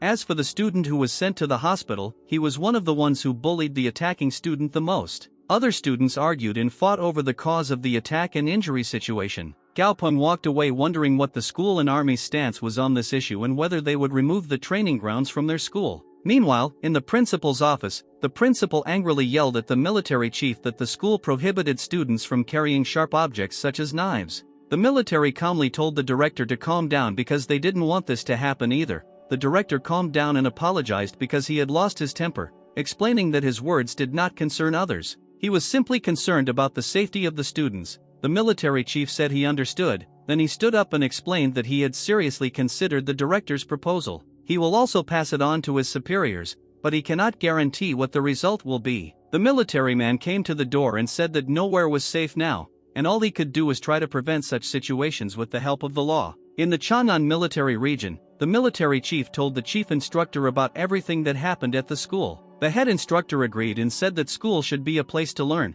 but that was a thing of the past. The chief instructor also said that the military chief should know that in the past month alone, there have been more than 300 cases of monsters injuring people in Chang'an City. The incident cannot be treated as a simple criminal case in Chang'an City, they must take into account the whole country and the whole world. The military chief responded with disappointment that he understood. The head instructor then put his hand on his shoulder and said that he understood his feelings, but he needed to relax because the world government would not sit idly by and wait for the situation to worsen. Meanwhile, in the monster park, the students listened attentively to their instructor Renbi. He lectured the students and said that they had not yet killed many monsters, and had already begun to bully other students. Renbi then announced that starting tomorrow, all of their monsters would be banned from entering the school, and the military would build a large gate on the side of the training group specifically for their monsters. Meanwhile, the other students were laughing at Gao Peng because of the green jellyfish on his head. Gao Peng tried to remove Silly from his head, but Silly didn't want to leave. Then Gao Peng said that he heard that wolf jellyfish soup is very tasty. Hearing this, Silly was very frightened. Silly took out a bottle of juice from his inventory and gave it to Gao Peng, telling him that he should drink the juice rather than the jellyfish soup. Renbai attracted the attention of the students and said that the college entrance exam will begin in 2 months, and time waits for no one. The results of their last 2 months of training will greatly influence and even determine their final results. He told the students that they should not think that a good result is useless because all the major groups, the military, and the government will be inviting them with open arms. Renbai then pointed to the screen behind him and asked the students to take a look. He explained that the first set of questions for the Monster Tamer Cadet College entrance exam had already been released. According to the distributed document, the exam will be divided into 3 stages. Renbi explained in detail all the necessary rules for these 3 stages. Instructors will also provide urgent training for students in the remaining time. Gao Peng said that with his skills, he can participate in the exam this year even though he is only a sophomore. Renbai walked up to the monster's cage and said that after their repeated requests, they finally got special permission for the locust mutant. He then asked who wanted to train first. Gao Peng looked at the locust data and thought that Stripey had grown to level 10 during this period. What's more, Gao Peng knows that locusts are originally the prey of spiders, so Stripey has an advantage. But Gao Peng looked at Stripey, who was currently hiding behind Desai, and wondered why Stripey was so timid. Gao Peng raised his hand and told Renbai that he would go train first again while Stripey hid behind him. This made Renbai ask if he had another monster to train. Renbai told Gao Peng that under normal circumstances, Monster tamers put everything into training their first monster and only begin training the second after the first reaches commander level. Gao Peng thanked Renbai for the advice, but said that he had already planned his training carefully, so he would not have any problems. Then Stripey, trembling, entered the cage where the locusts were. Stripey looked up and saw the locusts on the ceiling of the cage and begged him not to hit. Gao Peng's classmates asked him why nothing was happening, whether the monsters would fight or not. Gao Peng said that he finally understood what Renbai meant about the differences in the monsters' personalities in the first battle. He realized that Desai and Stripey were completely different. Gao Peng looked at Stripey and thought that he needed to experience something like this if he wanted to grow up. Suddenly, the locusts attacked Stripey. Locust grabbed Stripey's claw and threw him into the air, which shocked Stripey. Gao Peng panicked because he knew that the dead leaf locust wanted to fight in the air, and the situation gave the locust an advantage. Stripey attacked the locusts with his web while in the air, which caused the locusts to stick to the ground. Stripey landed on the ground and defended himself, trembling. The locusts tore the web and attacked Stripey again. Ting told Gao Peng that his little spider is quite powerful because it dispels the special mutants attack. Gao Peng knows that Ting's words are wrong because this should have been Stripey's best moment to attack, but since he was busy defending after landing, Stripey missed the chance. Gao Peng ordered Stripey to attack the locusts, but Stripey refused and said that he was afraid. Gao Peng assured Stripey that he was stronger than her. He then ordered Stripey to climb the cage and attack the locusts, but Stripey again refused and said that climbing the cage was too difficult. Gao Peng yelled at Stripey in rage and reminded him that he is a spider, but he has the courage to tell him that climbing the iron cage is too difficult. Gao Peng then said that Stripey is undoubtedly the weakest monster he has trained. Gao Peng calmed down and thought that it was because he was too greedy, and training a monster was never an easy task. He then looked at Stripey and realized that Stripey was just a defensive type monster that didn't rely on attacks. Gao Peng told Stripey to get out if he didn't want to attack. Stripey looked at Gao Peng and said that his new master was not happy and would leave him again, but he did not want to be abandoned again. Suddenly Stripey crawled up to the cage and looked down at the locusts. Stripey looked at her with anger and said that he did not want to be abandoned. Stripey then jumped to attack the locusts. Stripey attacked the locusts with his claws, which made everyone admire Gao Peng and cheer for Stripey. But Gao Peng thinks that Stripey's condition is not okay. Gao Peng saw that Stripey's status had become aggressive and uncontrollable. He then saw a warning that Stripey's desire to fight had increased dramatically, and remaining in this state for a long time would cause permanent damage to Stripey. Stripey attacked the locusts with his web. Then he sank his claws into her again and again with anger. Gao Peng walked towards Stripey and grabbed him to stop the attack. Gao Peng then told Stripey that he did a great job and apologized for his words, admitting that Stripey was amazing. Stripey looked at Gao Peng, still thinking that Gao Peng was angry and needed to fight because he didn't want to be abandoned. Stripey's status was still aggressive and uncontrollable. Gao Peng smiled at Stripey and said that he would never leave him because he was his monster and they were partners, and ordered him to get out because that was enough. Stripey looked at Gao Peng softly and asked if his words were true, and his status returned to normal. Gao Peng patted Stripey and assured him that he would never leave him. Renbai watched them, remembering Gao Peng asking him to open the cage and let him in because his monster's condition was abnormal and he needed to save it. Renbai knew that interfering in a fight between monsters was a very dangerous business. A week later, Gao Peng looked at Stripey, who had finally lost weight after a week of training. Stripey was no longer afraid of fighting, but in his spare time he still consulted Renbai and developed a fighting style. Gao Peng looked at Stripey, who had currently upgraded to level 13 while playing with Silly, thinking about a lot since Stripey lost control the last time. He then looked at Stripey's discarded skin and thought that every time he discarded Stripey's skin, he felt like it was a waste. Gao Peng thought that he was one of the people of the Heavenly Empire, and there was nothing he couldn't eat, and if there was poison in it, he had Desai, which made Desai confused. Gao Peng started cooking, and when he tasted it, he said that it was so delicious and adding cumin powder would make it perfect. Gao Peng called Stripey and Desai to try. Desai ate it and said it was delicious, but Stripey said he felt Gao Peng had prepared something familiar. Gao Peng put the apron on his handle, thinking that with Stripey's level increasing, his soul power should also increase. He then decided to try and sign with Dummy again and asked if he was ready to be his monster. Dummy smiled and said yes, which made Gao Peng and Dummy's contract successful. Gao Peng happily said that this was a success, and his soul power had really increased. He then smiled at Dummy and told him to guide him for the rest of his life, which made Dummy happy and he agreed. The day has come for the second training session for survival in the wild. The students were sitting on the bus, and Gao Peng sat calmly at the back of the bus, happy that it was finally time for their second training session. Suddenly, he heard his classmates getting angry at someone who locked them in the safe house earlier. But his classmates said that they didn't know who it was because they didn't see the face of the one who locked them up, They said that if they saw that someone, they would have 100 ways to make that someone, then I couldn't stay in their school. This made Gaopeng realize that these people were the ones he had locked in the safe house earlier. A bus of students and a bus of their animals arrived in the valley. Dami and Desai stood up to go out, which scared the other animals. Dami and Desai then wrapped around Dami and walked towards Gaopeng. He realized that although Dami's level is not high, the epic class aura is enough to suppress other monsters. Gaopeng ordered Dami to suppress his aura a little, then ordered his beasts to follow him. Another student, who was looking at Gaopeng angrily, asked why he was so confident about his monsters. Inside the valley, Gaopeng and Desai sat on Dami's shoulders as he walked. Gaopeng said that he didn't team up with Ting this time because it was easier to do things alone. Dami said that he would protect Gaopeng. Gaopeng then asked Dami where he learned these words. Dami said that he learned it from a children's armor show, which made Gaopeng realize that Dami learned from a children's show. Suddenly, something jumped in front of them, which shocked Gaopeng. He then said that the direction the thing disappeared in was leading to the pond where they last encountered the green frogs. Gaopeng ordered Dami to change direction because he didn't want to be splattered by the green frogs again. Suddenly, an anaconda appeared, which scared Gaopeng, Dami and Desai. Gaopeng realized that encountering an anaconda twice in a row meant that their current zone was the territory of a giant jungle anaconda. The anaconda looked at the frogs in the pond, which made the frogs tremble in fear. Then the frogs attacked the anaconda. This angered the anaconda, and it also attacked the frogs. Gaopeng thinks that the anaconda completely ignored the attacks of the green frogs, and the anaconda also turned over the entire pond alone. Gaopeng noticed a tadpole on the ground and saw frogs and tadpoles panicking in the pond. Then he saw the anaconda eating small animals. Gaopeng thinks that the green frogs managed to survive in the pond, but never upset the balance of the ecosystem due to the periodic visits of the giant jungle anaconda.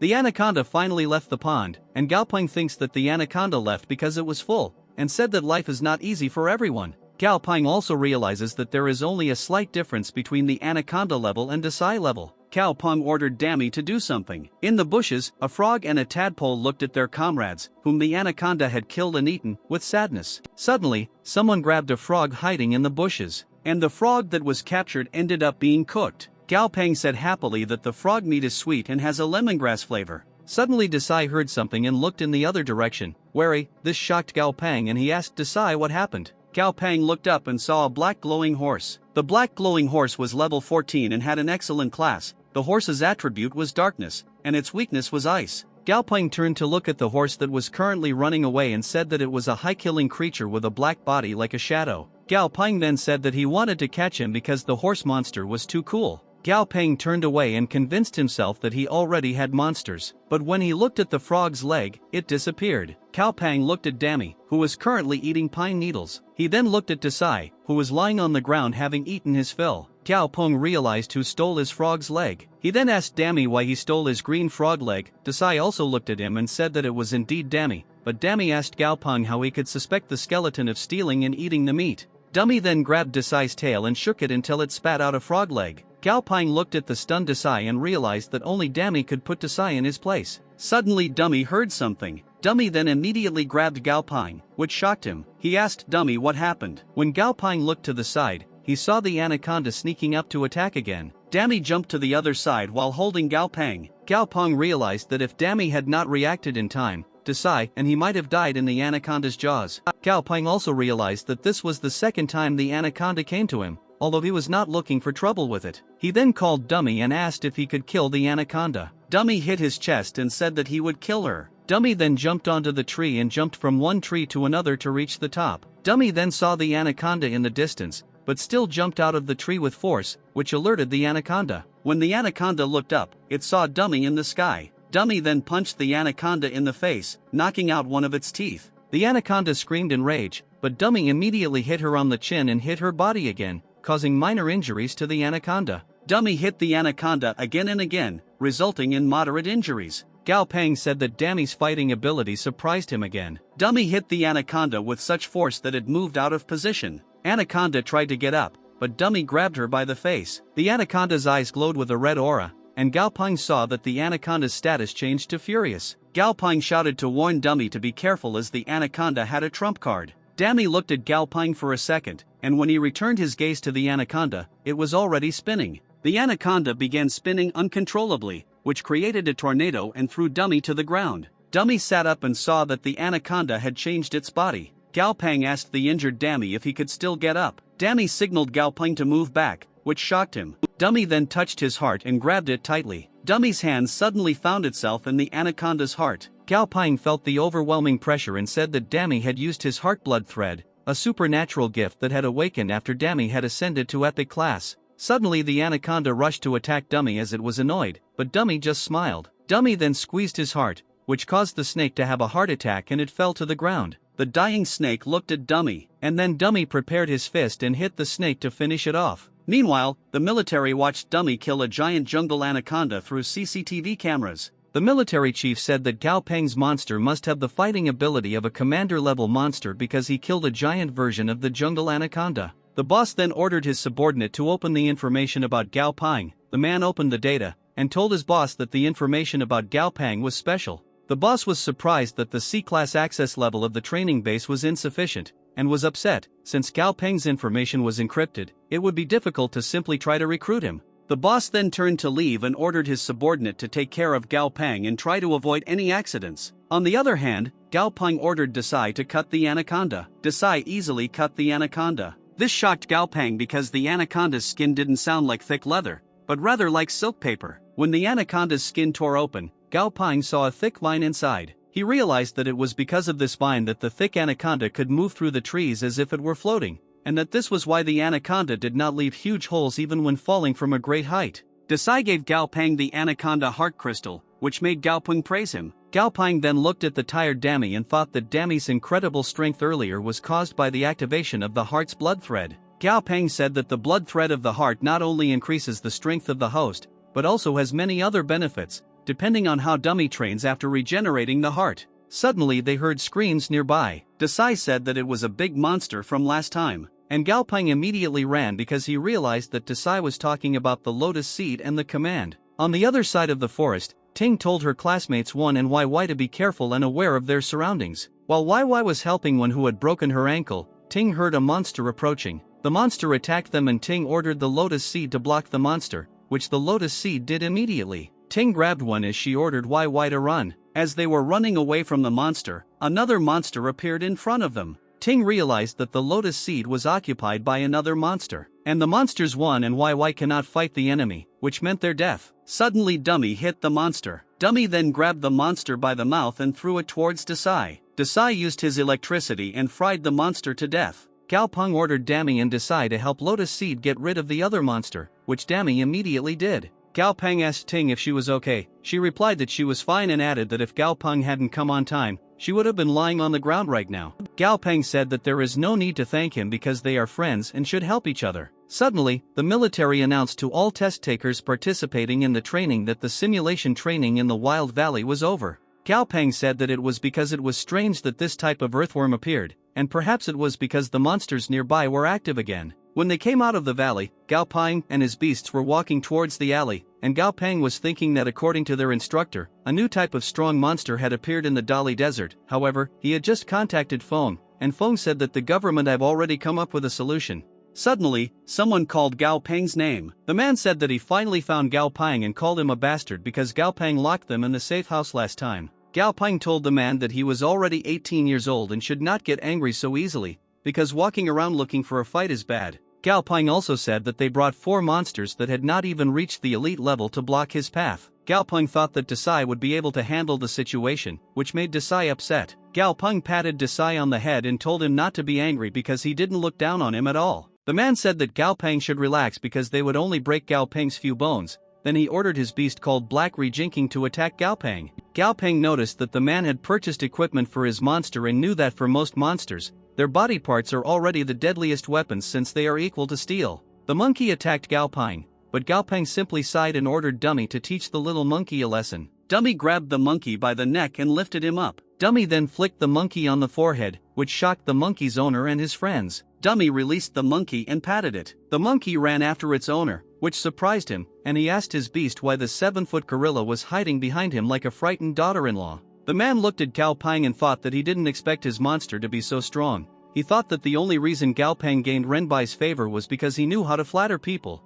The man apologized to Gao Pang and said that it was a misunderstanding, but Gao Pang, Desai and Dummy left before he could apologize. The man realized that Gao Peng didn't even take him seriously. One of the man's accomplices told him to forget about Gao Peng and suggested he go to a bar to relax. The man took a towel from his pocket, wiped the tears from the monkey and told his animal that envy and anger are useless. He then told his beast that they needed to go home and start training to become stronger together, then they could face Gao Peng. Meanwhile, in the studio, Gao Peng looked at his computer and said that the neutralization of the reagents and all the data were fine, and it should be a success this time. Gao Peng then called Stripey, but Stripey was sleeping. Then Gao Peng loudly shouted to Stripey to wake up. Stripey woke up and Gao Peng patted him on the head, saying that they should start evolving him and making him stronger. Gao Peng then pointed at the container and ordered Stripey to jump. Stripey used his web to reach the ceiling and then jumped into the container. Gao Peng looked at Stripey in the container and said that everything is ready, and now we just need to wait. Two people with masks stood in front of the studio.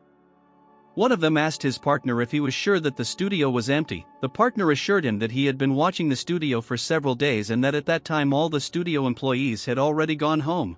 The man checked the glass door of the studio and said that the military-grade glass was bulletproof. He asked his partner why they would steal from the studio if they could rob a bank. The partner replied that now everyone uses loans for transfers and there is no need for money. Then the man dribbled some mucus on his beast and said that they needed to hurry up and open the door. The man looked at his partner and said that they didn't need to worry about their fingerprints. Another man replied that his beast could regenerate indefinitely, but his could not. While holding something in his hands, the man was holding a mosquito beast inside the case. The man then went to the door to install the crystal with the beast inside.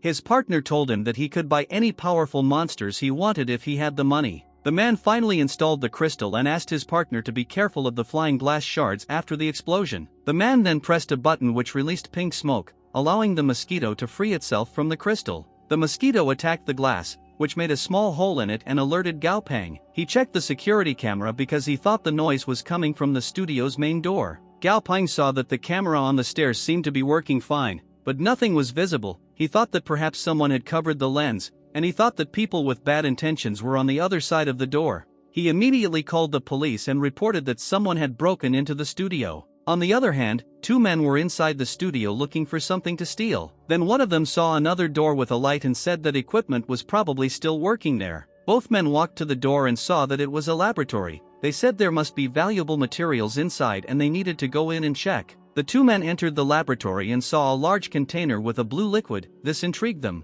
The man holding the little centipede said that it was definitely very valuable and they should break it first. Suddenly, the centipede bit the man's hand, which made him scream in pain and his hand began to increase in size. Another man threw a large hammer. Meanwhile, Gao Peng was hiding behind the curtain and thought that the situation was bad because if the men destroyed the experimental cylinder, Stripey's evolution would probably fail. Gao Peng then called out to the two men, which shocked them. Gao Peng revealed himself and told the two men that they must be tired after searching so thoroughly. Then he asked if they would like to sit down and have some tea. The men just looked at each other, then one of them suddenly attacked Gao Peng with a large hammer. Gao Peng fell to the ground bleeding. One of the men asked his partner if he was dead, and his partner said he probably was. The man said that Gao Peng contacted him and these were his consequences. Meanwhile, the container behind them slowly broke down, and the virtual screen announced that the dark evolution of the spider shield armor was successful. The two men were busy stealing things from the laboratory until they were observed by something. Stripey attacked them very sharply, which the men did not expect. The police car pulled up to the building. Then the police went to the studio and saw that the main door of the studio had been destroyed. Suddenly, one of the police officers smelled blood. Then the police officers ran inside the studio, thinking that the caller might be in danger. The police reached the laboratory, where they saw two men lying dead on the ground. The two policemen were shocked and said that the two men had been brutally killed and they should hurry up and report to their superior. Suddenly, Gao Peng asked them if they were police, which shocked the police. They pointed their guns at him and ordered him to raise his hands and lie down on the ground, which Gao Peng did, saying that he was the one who called the police. The police saw Gao Peng with Stripey protecting him. Gao Peng introduced himself and said that he was the victim and they could check his information. After the incident at the police station, one of the police officers shouted, asking Gao Peng why he killed the intruders. He replied that it was self-defense. The police officer angrily asked whether continuing to attack the intruders after they had died was considered self-defense. Gao Peng replied that the intruders attacked him first. Then he asked the policeman if he saw a wound on his head. The policeman shouted at Gao Peng, saying that he should not change the subject and should answer questions honestly. Suddenly someone knocked on the door. Tang Tang with the police chief opened the door. The chief said that the result of the investigation showed that the two dead people were the ones who broke in and tried to kill, and Gao Peng only acted in self-defense and is now free. On the way out of the police station, Gao Peng asked Tang Tang if his grandfather knew what happened to him. She answered in the affirmative and said that his grandfather was extremely angry and worried when he learned that he was sent to the police station. Gao Peng then pointed to the bandage on his face and said that he did it himself because in the current situation, if he didn't have a wound, he would immediately be accused of murder. Tang Tang put her hand on Gao Peng's shoulder and said that he did the right thing because to be kind to the enemy is to be cruel to yourself. Gao Peng returned to his apartment and immediately lay down on his bed to rest. Suddenly he felt that an intruder was standing next to his bed. The attacker attacked him, but, fortunately, he dodged. Gao Peng said he thought the man was dead. The man replied that he came out of hell to take revenge on him. The man continued to attack Gao Peng, saying that he knew that when the spider was killing them, Gao Peng was not unconscious at all. He was wondering why Gao Peng did not stop the spider. Gao Peng replied that they wanted to kill him and must learn to be merciless if they want to survive in this world. Suddenly, someone grabbed Gao Peng's shoulder, which shocked him. Then the man holding the big hammer behind his back told him that he had to explain himself to the king of hell. He attacked Gao Peng with the big hammer. Gao Peng woke up in horror in a cold sweat. He then sat down, not believing that he was dreaming about intruders. He wondered if he was afraid that intruders would come to take his life due to guilt. Gao Peng also thought that his connection with the beasts was not as strong as he thought. Then he looked at his beast sleeping next to the bed and thought that life comes from sorrow and disaster, and death comes from pleasure and pleasure. The next day, the military chief announced that yesterday the New World Allied Government united the world's top 12 monster training organizations in the Monster Trainer League and applied strict control measures to all monster trainers. As the exam approaches, the difficulty of the training will increase, and today's monster will be the elite level, the winged blue vampire. The boss said that if they defeated the winged blue vampire, the monster would be given to them as a prize. One of the students said that he would go first. Behind him was his animal called an electric bear, which was in a period of growth. The boss told him to try his best. Another student said that the person who wants to go first is named Chang Hankwai, and he successfully evolved his monster into an electric bear while training in the wild. The bear entered the cage and looked at the blue bat, which was currently sleeping upside down on the ceiling of the cage. Then the bear growled very loudly, but the blue bat was still sleeping peacefully, which stunned the bear for a moment. The bear then got angry and tried to attack the blue bat. This woke up the bat, and it darted behind the bear. The blue bat then attacked the bear with an ultrasound, which shocked Chang Hankwai. The boss called the medical team, and Chang Hankwai was crying while his bear was being treated by medics. Gao Peng, who was watching this, thought that the blue bat's ultrasonic attack was good. The boss asked the students who wanted to try, but the students avoided eye contact with the boss. Suddenly the boss looked at one of the students, but he began to pretend that his stomach hurt while his animal dog stood behind him. The boss said that he saw that the students graduated from the theater academy. He said that they were always alive during normal training, but now they are chickening out. Suddenly someone raised his hand. It was Gao Peng, and he said that he would go next while Dummy was behind him. Dummy entered the cage, then took off his cape and threw it away. Dummy immediately began jumping around the cage, preparing his fists to attack. Dummy then hit the blue bat, but the mouse dodged it, but Dummy hit the skulls on its head. The person from last time said that Dummy was so cool and that he was grateful that Gao Peng didn't take them seriously earlier. The man then looked at his scared gorilla and said that they too needed to work hard. The blue bat attacked Dummy with ultrasound. The students watching said that if Gao Peng's monster could fly, the situation wouldn't be so tense. Gao Peng heard the students and smiled because he had already made a plan for Dummy from the very beginning. Although Dummy can't fly, his other stats are higher than the blue bat's, so as long as Dummy continues to wear it down, the blue bat's attack frequency decreases. Dummy then jumped behind the blue bat, preparing to attack, and slammed it hard into the ground. Dummy continued to punch the blue bat on the ground. Dummy then grabbed and lifted the defeated blue bat out of the cage. Gao Peng turned to the chief of the military and asked if he would keep his word and allow him to do whatever he wanted with the blue bat. The chief confirmed his word. Gao Peng then asked the students if there was anyone interested in the blue bat and that it would cost them not 199, not 299, but 500 credits. Ting approached Gao Peng and said that she wanted to buy it. Gao Peng asked her if she really wanted to buy the blue bat. Gao Peng told Ting to think carefully. Even if her ability to fly is her advantage, it may not be enough in battle. Ting told Gao Peng to stop fussing and that he might not value the blue-winged bat,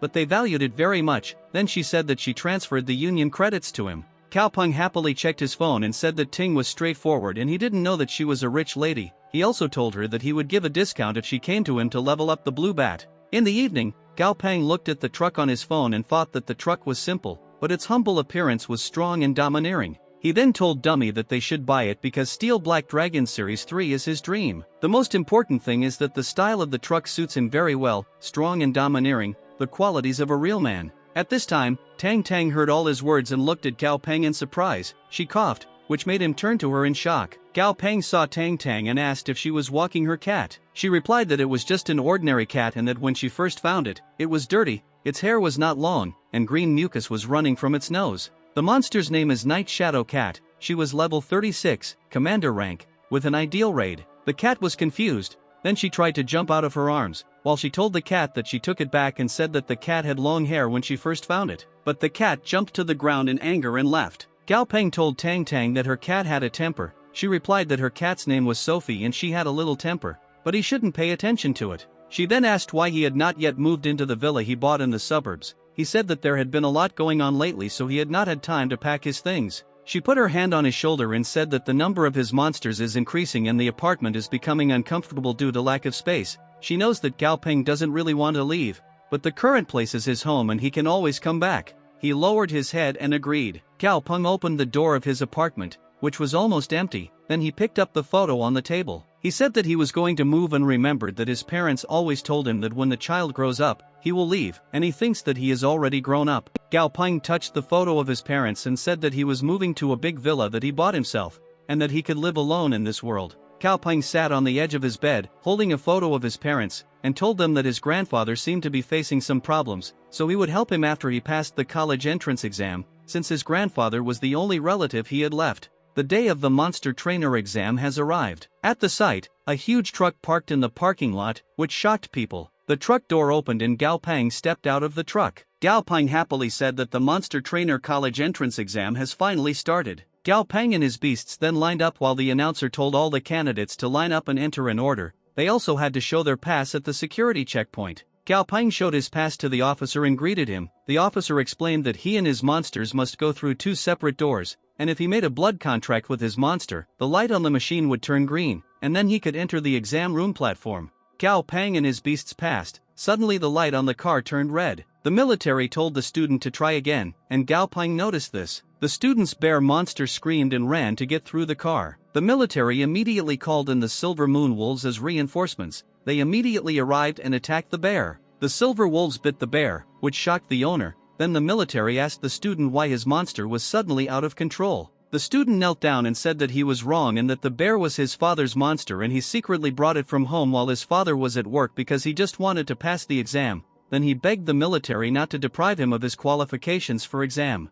The military helped the student get up. They told the student that he was a man and should not kneel, because the most important thing for a man is to have dignity. The student thanked the military examiner. But the military told the student that he shouldn't thank him so early because rules are rules. They said that the student had already been told in advance that the exam does not allow monsters that do not belong to the examinees. The military then took the student away while he cried because he really wanted to pass the exam. Gao Peng, who saw all this, thought that the student had the courage to try to cheat the monster trainers on the college entrance exam. The protagonist and his animals approached the entrance, thinking that if they wanted to pass the exam, they would have to rely on their own strength. Gao Peng looked at his nameplate and saw that it said A5. He wondered if the ratings were separated by commander, elite and normal monster levels. Gao Peng then walked to the barrier to look down and continued to think about his opponents and their skill levels. When he looked down, he saw a girl with her beast, and he saw that the girl's monster was called Black Anaconda. Her beast's level was 25, and its class was advanced. He then looked at the other side and saw a boy with a tiger beast. Gao Peng said that this is the first time he has seen a tiger-type monster, and he knows that the boy is definitely not an ordinary person. Gao Peng believes that he is right that Area A is mostly elite-level monsters, and Area B is all ordinary-level monsters. He went to Area A, where there were 8 top monster trainers in Chang'an City. Meanwhile, in the other room, the military officer was looking at the members of Area A on the big screen. The colonel said that these 8 people in Area A are the 8 strongest young men in Chang'an City. Commander Tang said that only 6 of them are the youngest, and 2 of them are older. One is 21 years old and the other is 20 years old, and their monsters have probably been promoted to commander level recently. Compared to real geniuses, this is a bit weak. The colonel replied, "It is unlikely that anyone can truly measure talent, and he knows that the members of Area A are the only 8 monster trainers out of 30,000 in Chang'an City who have commander level monsters. The general said that every nation on Earth saw the signs 10 years ago. A small number of monsters began to appear in areas not inhabited by humans, and to prevent panic, textbooks and other records state that the change only occurred 3 years ago. The general then shouted, saying that this is why he doesn't want any accidents in the exam because the students are their future. The military assured the general that all soldiers in the Monster Trainer College entry exam were selected through a strict process, and every part of the exam was carefully monitored by cameras. Meanwhile, in Area A, Dummy and Gao Peng were on the fighting platform, and the announcer asked Gao Peng to prepare. The cage slowly opened, releasing smoke, then a scorpion appeared. The monster's name was Giant Lake Scorpion. It was level 22, commander rank, and its weakness was electric type. The scorpion does not have a shell under the body, which makes this part more vulnerable. Gao Peng ordered Dummy to attack there. Dummy jumped behind the scorpion, which confused him, but before Dummy could attack, the scorpion spotted him behind him. The scorpion then attacked Dummy with its tail, which caused Dummy to fall to the ground. Scorpion took the opportunity and turned to face Dummy to attack. Gao Peng looks at Dummy with worry and thinks that it is not easy to overcome the difference in levels. Scorpion attacks Dummy, but luckily Dummy caught his claw. Dummy tried to stop the attack that was about to hit him with trembling hands. The virtual screen showed that the level had increased and he had advanced to the level of commander. Gao Peng was glad that Dummy leveled up. But there is a balance between Scorpio and Dummy, and Scorpio still has the advantage. Scorpion is able to control water in a close radius after awakening and uses it to continuously corrode Dummy, which makes Gao Peng wonder what to do. Suddenly, Gao Peng was shocked to see that Dummy had gained a new ability. Gao Peng uses telepathy to communicate with Dummy. He tells him that in addition to strengthening important joints, he must use the remaining blood threads to strengthen his legs. Dummy understood, then he put the remaining blood threads on his legs. Then he kicked the scorpion in the face. This greatly enhanced Dummy's ability and increased the bone's defense and attack. Gao Peng smiled because with the explosive power gained from gathering blood threads in Dummy's new ability, the scorpion's exoskeleton would not be able to withstand Dummy's attack. Half of the scorpion's face was smashed. The scorpion then attempted to counterattack Dummy with its tail, despite being severely injured. But Dummy grabbed the scorpion's tail and threw the scorpion into the air. Dummy then strengthened his hand with blood thread and attacked the scorpion's vital point. This was the last from Dummy, so after that the scorpion had no strength left to attack. Gao Peng shouted to praise Dummy as they won this round. Dummy then ran towards him and picked him up to hug him. This left Gao Peng stunned. Dummy thanked the protagonist and said that if it weren't for Gao Peng, he would still be a monkey locked in a cage somewhere, to which the protagonist replied that victory was the result of his own efforts. Gao Peng then pointed at an angry Dazai and said that Dazai was jealous because they hugged for too long. Dazai was angry and told them not to hug each other for so long. Dazai then jumped towards Gao Peng because he also wanted to hug, which stunned Gao Peng. Gao Peng tried to push Dazai away while he looked at the other examiners, and he noticed that the other examiners killed their opponents faster than he did, and there were no visible injuries on the bodies of their monsters. Gao Peng thinks that the woman and her monster are superior.